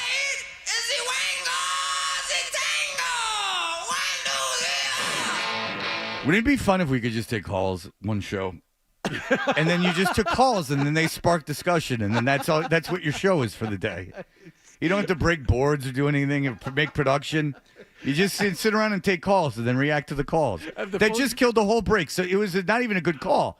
But the guy calls in, he says duck duck go, and no one pays attention. And then we just you and I talk about the draft. Well, I know people are busy in the morning, but I think we could maybe encourage them a little bit. You can't do a call-in show in the morning. You can try, Fred. You don't even try. I don't. You can't do a call-in show in the morning. People don't want to call in. You can't, Mike Francesa could have never been a morning person. It's just you can't do it. Actually, I would have liked to have seen. Just give me 2 shows where Mike had to wake up early and do that. Mad Dog could have. Oh, Mad Dog, full of I remember he used to do updates for Imus, and Imus would torture him. You know, it was part of a bit. You know, he was in all week doing it, and Imus would torture him. I don't know how people listen to Imus. He mumbles. They don't anymore. Well, he's dead. John, go ahead. Hi. I just had a question. You're talking about Purdy and on San Francisco, and we were talking about you have to have a great quarterback. But if he's not a great quarterback, then is he a good enough quarterback with a great team so you can get, just a strong quarterback as long as you have a strong team around them? So that's what I'm wondering. Well, they should have lost to the Lions, and they lost in the Super Bowl to an inferior team. So, if they had a very good quarterback, they would have won the Super Bowl. And with an exceptional coach, and after everything that San Francisco has done at the quarterback position, going back for the last 4 years, they're still the outlier. They're the exception to the rule to how you have success in the NFL. And the quarterback won the Super Bowl. What? Well, I was just going to say, more to the caller's point, the 49ers got incredibly lucky. They drafted Purdy after they took Trey Lance 3rd overall, so they took a swing at that quarterback. You know what I'm saying? I mean, that just because you have a guy who may or may not be good with a great team around him, that wasn't the game plan for San Francisco. Yeah, and they also whiffed on the 3rd pick in the draft and traded up for it way worse than what the Patriots did. They gave up a ton to They get gave that up a pick. draft haul to take Trey Lance. It didn't work out, and they're all still surviving. But the quarterback won the Super Bowl. Like, you could draft Kirk Cousins and be pretty good, but to win Super Bowls, to do what you want to do, you got to at least take a shot to get an elite quarterback because they're going to win. Those are the guys that win. Joe Burrow can take a decent team and win. Patrick Mahomes can take a okay team and win a Super Bowl. That was an okay team. That offense was not good. They were outclassed all over the place. The San Francisco roster was far better than what Kansas City ran out there. And Mahomes single-handedly won them that Super Bowl. Chris, go ahead. Yeah, Freddie, appreciate your Bubba Booey impression there. It was pretty awesome, dude. I mean, my wife and I talk like that at home every time. Hey, boss. Every time I think of someone saying something dumb, I go, "Oh, hey, what, I don't know what to do. I am befuddled." It's something that's too ingrained in my system. I know what I'm doing. I know that I'm doing it. I don't think I invented it. No. I am very aware that it's Fred Norris's impression of Gary Dell'Abate, but there's nothing I can do about it. It's ingrained in my brain. I'm as aware of it as you are. I'm not passing it off as my own. But sometimes I do it. Fred Norris should take it as a huge compliment. I'm sure he would. Yeah. They've talked about this show before. When Chachi, for my 40th birthday, gave me what I was to believe was access to the Howard Stern show, which I never took. And then I said on the air, I have access to Howard Stern show. And then Stern played the clip and then was like, this kid doesn't have access to the show? What the hell is this guy talking about? And then Gary had to come in and explain that indeed I was not making it up. But that gets played on Best Ofs. And it's that I just explained the segment to you. And I don't understand because, it's an insult to me, but I'll have acquaintances go, "Oh, Howard Stern's talking about you." And I'll be like, "Oh, they're playing that thing again." And I'm like, I'm 49. That was from when I was 40.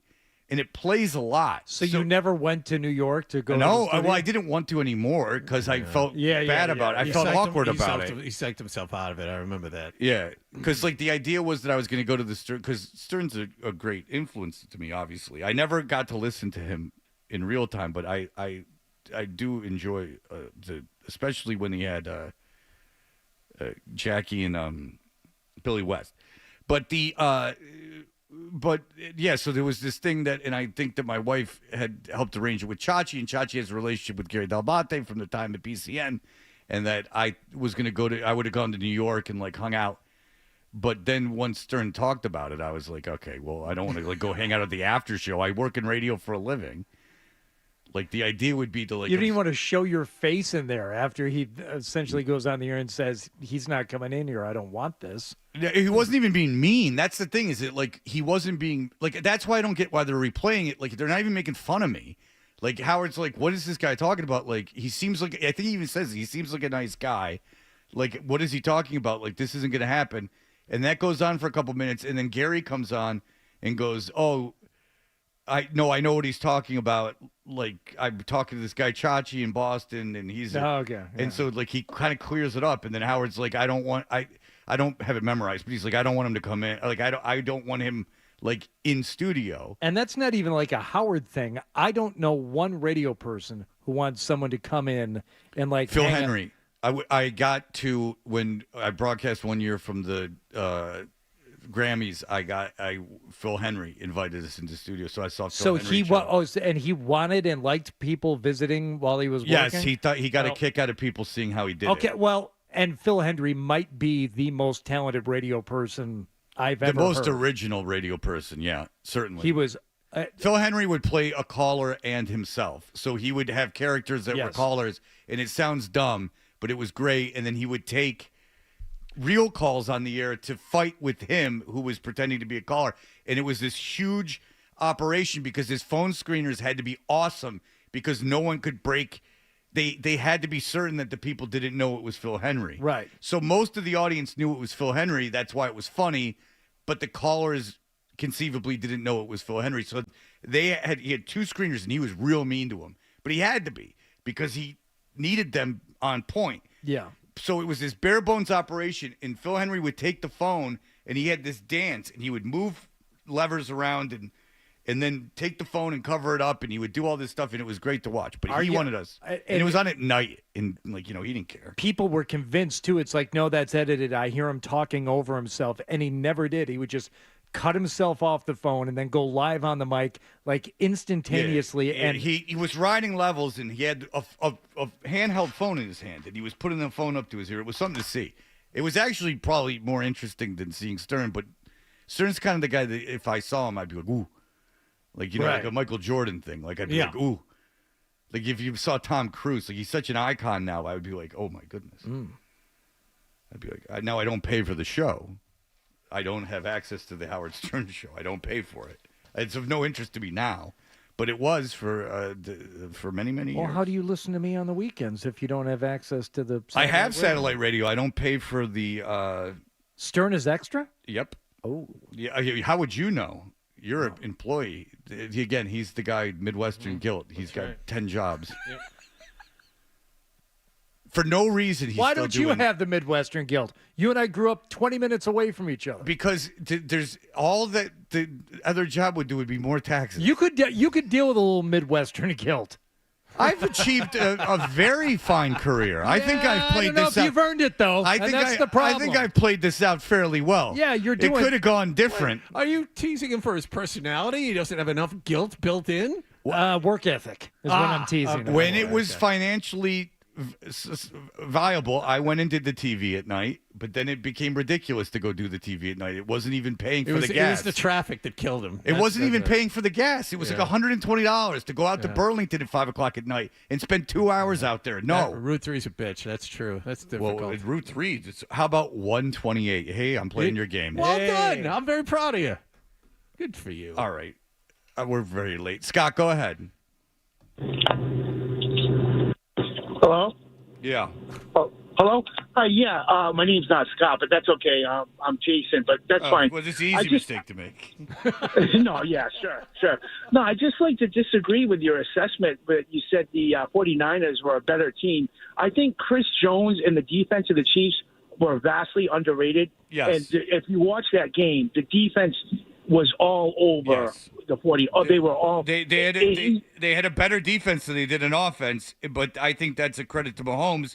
He had one weapon offensively, and not the greatest offensive line, and he had one weapon, an old tight end, and he was able to do enough to win that game. Yeah, but the defense, and the same thing when the Patriots, when Brady won, we always had a defense. I mean, as great as Brady is, he's the GOAT by far. We always had a competent defense, a good defense that was really underrated. Well, you had the best defensive coach of all time. Yeah. As your head coach. So. I disagree with that. Who's the best defensive coach of all time? Oh, no. Belichick is the biggest fraud in not only football history, in sports history. Huh? If Bledsoe did not get hurt, you're looking at maybe 2 or 3 years, and then he's just going to be a defensive coordinator. But he would have been a very good defensive coordinator, though. I mean, his defenses were never going to be bad. Great defensive Yeah, mind. I'm not even giving him that much credit. I just said he's the best defensive coach of all time, which I think is a fair assessment. He was a great defensive coordinator. Jesus, the Jets made an AFC Championship game with him as defensive coordinator. You think when we get crap for not giving Belichick enough credit, that guy will give him none. Zero. Well, Biggest fraud in NFL history. 23 minutes, 3 phone calls. I don't know what to do with myself. This is fantastic. We should do this more often. It was meandering. Change the email bit to the phone call bit. Ooh. That's I like the email bit. Okay. All right. Very good. We'll have that for you. Stay tuned for more Toucher and Hart.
You know, I got an idea for a bit.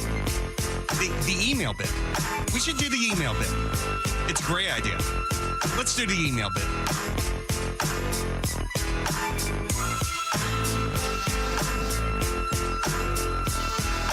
Hey, we are Toucher and Hardy. You can email us at the obvious places, except for John, who's Jon at 985thesportshub.com. This is from Dave. We were talking about my thing I wore to Mike Gorman's day at the Celtics, which was a very fashionable Hugo Boss. Got a few emails about this. This is a good email. I like this. It was a hoodie jacket combo. He says, "Morning, guys. Have you ever seen the dorks that wear the asinine combo of a hoodie and sports courts? Harold Pat's beat writer, NBC Sports, Boston Seas away game announcer, guy replacing Gorman, Eddie House. Holly wore that outfit once, then trashed it. If you want fashion tips for men, watch Holly and Felger at night. Mike Holly, best dressed sports guy in Boston. Also, Boss is a huge F1 sponsor partner." I don't know what that has to do with anything, but Michael Holly shops at Mr. Sid, which is a very, very expensive boutique store in Newton, Massachusetts, which I don't feel comfortable spending that kind of money in. That's out of sight for me. And that is also, Michael Holly's a man of distinction in like a cologne-wearing kind of guy. Like, I cannot pull that off, let's be honest. I have an email here from Thomas. By the time Freddie gets those cards to Mike, there won't be any sweatsuit onesies left online or much left on those cards. That was one of my favorite conversations I've had with Fred in recent months when he said to me, "How do I even get these cards to Mike?" I said, "Well, you could put them in an envelope and mail them. You could, you're on a texting relationship with Mike Gorman. You could ask him for his address, and then you put the cards in an envelope, and then you address the envelope, and you put a stamp on it, and you drop it in a mailbox." I asked him his address, and he gave it to me, and he goes, "Why?" And I go, "To send you the gift cards." And he goes, "Oh, Jesus, we'll go out to lunch." Yeah. That's what happened, if you must know. Another email about this. I must. Do you feel better now that I've ruined it? Yeah. Go ahead. This is from Joe, who emails us a lot. "If The Sopranos was on now, the hoodie with the blazer would definitely be Christopher's choice of fashion, and he got Adriana." Who's now got an OnlyFans, I guess, that saved her ass. Like, she was going broke. Ooh. But she was going bankrupt. Joe is backing you up. He said, "Don't let the Birdman or Herb from 2.5 Men over there judge your fashion sense." Which one is Herb? I stand which by one is that. Herb on the show? I would think that it would be the John Cryer character, and I am the together Charlie Sheen character. I got one from Tim. It just says, "My lottery dream home, I know." What? It just says, "I know." Okay. Have you seen the dorks that wear the asinine combo of hoodie and sport coat? Harold's beat writer. I just read NBC. it. Oh, that was the one that you read. Sorry. I just read that. That was Dave. Sorry. I was reading it how again. hard is it? Well, because I missed the very first part of it, because you have no idea the amount of things that Dan and I converse about during the show, too. So you have to understand, I often have two conversations going on at once. Yeah. And they're oftentimes about home improvement projects. When Dan is talking to you, he does realize that cuts the audio of the people, other But people almost talking. every time I'm more interested in what he's saying than what you're saying, And so then I you don't got care. YouTube up, the whole thing's happening. DOB's Gentleman's Caller, speaking of Dan O'Brien, this is from Tim. "Fred, I'm curious about Dan O'Brien's Hawaii trips courtesy of his mysterious gentleman caller. Hardy's proclivity for the most boring women in America was amusing, but the situation with Dan is even more interesting. Is there any chance this could be explored? How about Mooch Madness, starting Dan O'Brien, where he picks his dream sugar daddy? I picture his current benefactor being about 102 years old, so I think this could be in Dan's best interest long term. He thinks that this gentleman caller could die soon. Maybe not long term then. Yeah. But yeah. Mooch Madness. I didn't get that email. I think Dan would make an excellent younger friend. And nothing more. We don't even have to get into the mostly mouth stuff, which Nick Giamelli accused him of months and months ago. Is that what it would be called then, instead of Mooch Madness? No, I'm just saying you could be one of those, like, still a man of a certain age, but a decades younger companion friend. And you just find somebody who's willing to support you in certain aspects of your life, with no formal arrangement, but just as almost like a professional friend. I think you'd be good at that, Dan. I mean, You're kind of already doing it. Willing to give it a try. You get wealthy enough. I mean, you start having a posse. Georgie, Georgie. Now, are you guessing that? Because I went to high school with a girl named Georgie. I'm guessing it's a girl. All right, you guys spend half your shows either talking about rock and roll, which no one under 40 cares about, or uses the term rock and roll. And anyone not born in the 40s, I don't think says rock and roll, or cares about out-of-market items like Detroit. Well, the draft's there. Duh. That, and you're both kind of pricks and just talk down to people, so why would anyone want to start the day by calling into that? It's really, I can understand why you wouldn't. It's like it's running into two buzzsaws, and you just want to coast in the morning and just listen to us riff. You don't want to run into that buzzsaw. You don't want to talk about rock and roll? I think calls it a blackboard jungle. I think it's got a bunch of people abusing marijuana is what I think it's got going for it. That guy brought up the Sopranos thing earlier with Adriana. I went back in on the Sopranos, like later seasons, and started watching again. And I hold fast to this. I know it's the heart and soul of the show, but the therapy sessions, I fast forward through. Yeah. If I'm trying to get through like a couple of Sopranos episodes because I know there's something really good or funny that's going to happen, when he's sitting with Dr. Malfi, I'm like, yeah, I get it. Yeah, okay, go. 2 arrows, times 2 speed, times 4 speed. Oh my God, this is a long session. I said this to Beetle once. He's like, what are you doing? That's the best part of the show. No, not when it's multiple times an episode every episode. The first episode's impossible to get through. I don't know how everyone got through it because I've tried to rewatch The Sopranos and I can never get through the first episode. It's the first episode is with the ducks in the pool, and I still don't know what that means. I've Googled it. I don't understand what it means. The family of ducks. Tony's obsessed with the family of ducks. It's the first episode. We don't know who Tony Soprano is. We don't know anything about him. It revolves around these ducks, which obviously is art and means something, but I am not smart enough to get it, and I just get mad at it.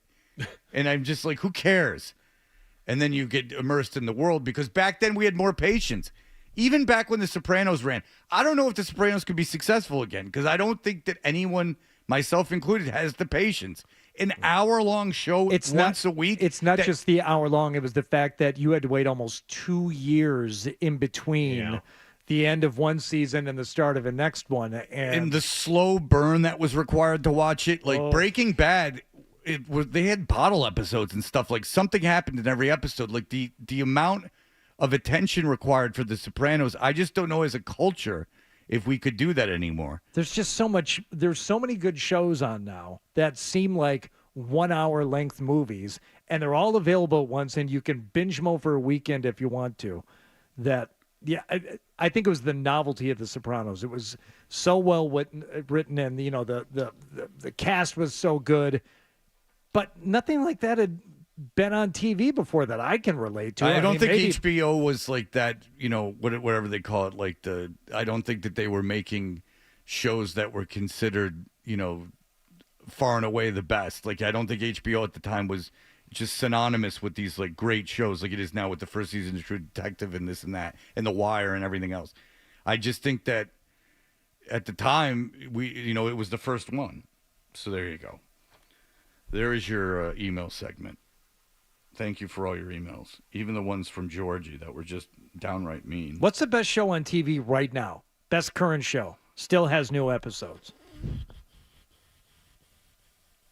I don't watch anything on TV. There's no way. But either. Here's the thing. There's no way you could come to a consensus anymore.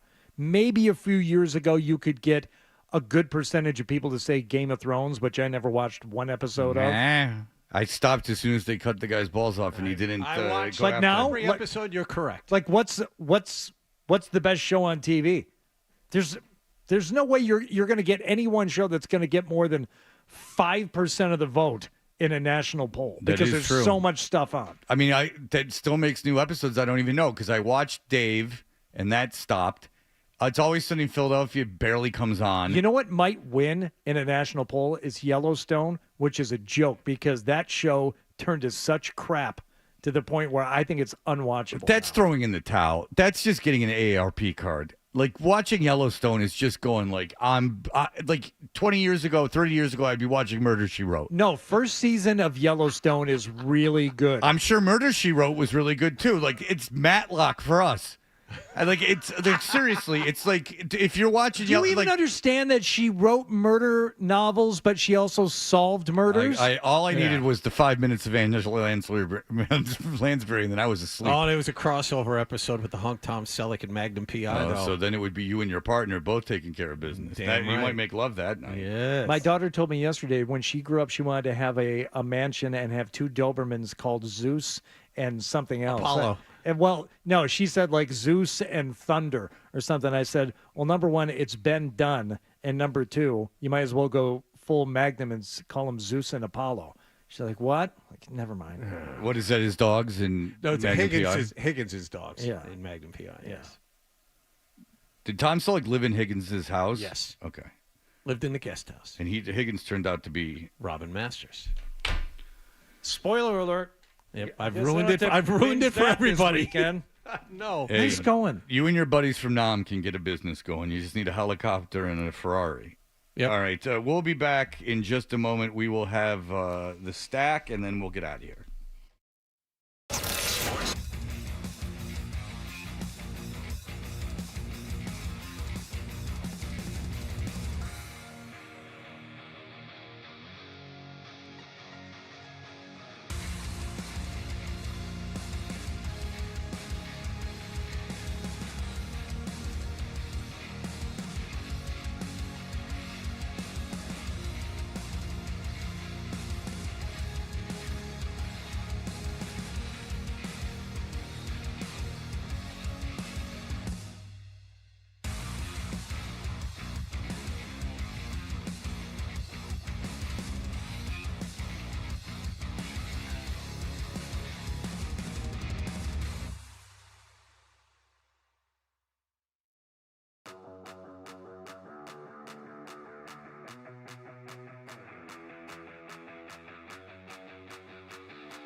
are Toucher and Hardy. And this hour is brought to you by FanDuel Sportsbook. Make every moment more with FanDuel. I have not had a chance to nap in quite some time. I'm running out of gas. No nap for me yesterday. There will be no nap for me today. But I did go to bed at 9:15 I didn't get to bed last night until 11, and I was agitated, so I didn't go to sleep till past midnight. You're doing it wrong. It's not ideal. It's not ideal. All right, what's going on? One quick email to get to before we get to the actual stack, and that was someone congratulating me for using the boards in my garage. It was a victory for men everywhere. And I just want you to know they were actually in the loft of my shed. But for anyone who has saved boards and pieces of wood over the years, never get a chance to use them. I had a chance to use them today for the for the big board, which Nick Gemelli sat on 3 of them and eventually broke one of them. So we appreciate that. And I was happy I got to use some of that wood. But the question is, now you can write it off. He didn't break all 3 boards. You have 2. Oh, those 2 are going home. They're going back in the loft. Back in the loft and not to be used. Absolutely. Okay. Ooh, that booty. That's right. Thank you for that, Nick. All right. Our favorite resort in New Hampshire, unfortunately, is closing down. Or it looks like it will, the Diaper Spa in Atkinson. Board members in Atkinson have ordered Colleen Murphy to stop advertising herself as practicing medicine in New Hampshire or from calling herself a New Hampshire physician. It amounts to being an unlawful practice. She's going to have to pay a $10,000 fine. And in the report, they found that she was advertising her spa as a physician-run diaper spa, even though she doesn't hold a license to practice medicine in New Hampshire. Yes. Is that really the place of the government to get involved when someone's just pretending to be a doctor and just allowing you to put on diapers and for a small fee and live the life of an infant being coddled by a woman? That's where the government should stick their head? Well, apparently it has been closed since December, before we even really started talking about it. And according to her testimony, she saw about 1 client per week until closing. Then she needed to move to a more urban area. Yeah. It's just, it wasn't. It didn't seem like a big money maker. She was doing it out of philanthropic bone in her body, like a little bit. She wasn't doing it for the money, she's saying. No, she was doing it to include dialectical behavior therapy and cognitive behavior therapy. So the idea is, like, if I paid for 2 hours of being treated like a baby, no one else is coming in. Stay the night, and I'll swaddle you. Right. She also used the term coaching. She was there coaching, which I think sounds an awful lot like grooming. What's funny is, not so much funny, is interesting is that we got these heartfelt emails from people that were like into diapers. Oh my God. People were pissed at us. No, I got the pissed off ones. Who cares? Like, I don't, but the ones of like the people that were like, no, seriously, like, you need to understand, like, I love wearing a diaper. It was like, oh, okay. It did. I mean, if you just come in and attack, then I'm just like, all right, you're a lunatic. But if you come in and you're like, look, this is why I like wearing a diaper, then I'm like, okay. It's also a real celebration of Nick Gemelli today, even though one person said that doing a phone call bit instead of an email bit at 9:20 would require Nick to do actual work, screening the phone calls. Other than that, it's been a real celebration of Nick today, between the big board that he broke with his big ass and also this story, which Nick can relate to, Christina Applegate, who is already dealing with health issues with multiple sclerosis, recently revealed she had a bout of something called sapovirus, which is a virus commonly transmitted through fecal oral contact. She said, according to the podcast that she was on, of course, she already has an immunocompromised condition from MS, and she ended up getting COVID. And then she couldn't eat, she couldn't do anything, so she took a stool test during which she started vomiting because it was so gross to figure out what was wrong. She was diagnosed with sapovirus. She said it's when you ingest the fecal matter of someone else in your food. She also said a bunch of stuff that I can't repeat on the radio. This is the woman who played Kelly Bundy. Yes. Yes. I'm going on almost 3 weeks of being sick with this. Oh. So that's Straight my gangsta fun. Mac. Sometimes it get ridiculous. I eat up all your crackers and your licorice. Yo, Hey, fat yo, girl, come come here. here. Are you ticklish? Yeah, I called you fat. Look at me, I'm skinny. Oh, we're having fun. I woke up at 3 o'clock. Changing the subject. I woke up at 3 o'clock in the morning in a Not pool. making fun of the lady with MS. No. This well is, done, this Fred. Is, Get us out. This is the Nick part. I woke up at 3 o'clock in the morning in a pool of bleep. Didn't know it happened. That's Nick. There's a long way to go with a woman who has MS. I don't really know what you want me to do with that information. It sounds more sad than anything else. No, she was already sick, I'm saying, and then she ate tainted food. Right. Yeah. But I don't know if you want me to do DA or what you want me to do, but it doesn't seem appropriate. It seems like she's just having a very difficult time I'm thinking with the things. DA thing is probably good She you was left that having on the some side. fun with it. She's talking about it. Best part of the whole bit was Mark's eyes got really wide when you started talking about That's this. why there's the internet, is so things like this can exist. Yeah, Beatles' eyes like, whoa, we're going there? When All there's right. 50 million shows interviewing someone once a week, there are Yeah. going to be 50 million interviews, and that means a lot of things are going to come up. I don't believe the story. It's all made up. You don't believe you think Christina Applegate is lying about it? Why else would we be talking about Christina Applegate right now? Well, I don't think she's out to have people talk about her. She's right doing now. a hell of a job getting her name out there again. And this is the way you go about it? This is about as wild of a story as you can get, and disgusting. It has all the Is she elements. lying about the MS also? No, I think that's real. Okay. She's been talking about that for years. Could you turn your phone up, Zoe? Because I mean, we can all hear Can't it. but quite all hear it. I want to hear it more clearly. Yeah. I mean, the MS story, no one's interested. I mean, that's terrible that you have MS, but you ate poo and now you're what? No, that's a headline grabber. That's what that is. Maybe she's helping out the podcast. What podcast was it? I mean, I probably The know Messy it. Podcast. MESSY. Are you serious? That's what it's Who called. hosts the Messy podcast? Defecation Drew. It is with Christina Applegate and Jamie Lynn Sigler. There's no one that Speaking doesn't of have a The Sopranos. podcast. It's just ridiculous. She has MS as well. Speaking Is of it a that, podcast if you were about MS? if you were an agent of a guy with a Yeah. celebrity with like the smartless guys, right? Like if I had them as clients, I just pay my other clients not to do a podcast because every other podcast just floods. It's just this flood. There's no navigating it. There's like two people making money, Smartless and Joe Rogan, and other than that, like everyone's breaking even or it's just cattles. just cattles have a podcast? Oh yeah. And now you've done him the solid of promoting that product. There you go. Thanks, Phil. I'm shocked that he has one. My daughter's like, should I get a podcast? I go, sure, you could just stand outside. Just stand outside and talk to the wall. Yeah. You might as well. You don't have to buy the equipment. And Fred, will we do? All right. What do you guys got going on today? Sports. Nice. There you have it. I bet you're not going to break any boards. I bet You broke the board? Nick broke the board.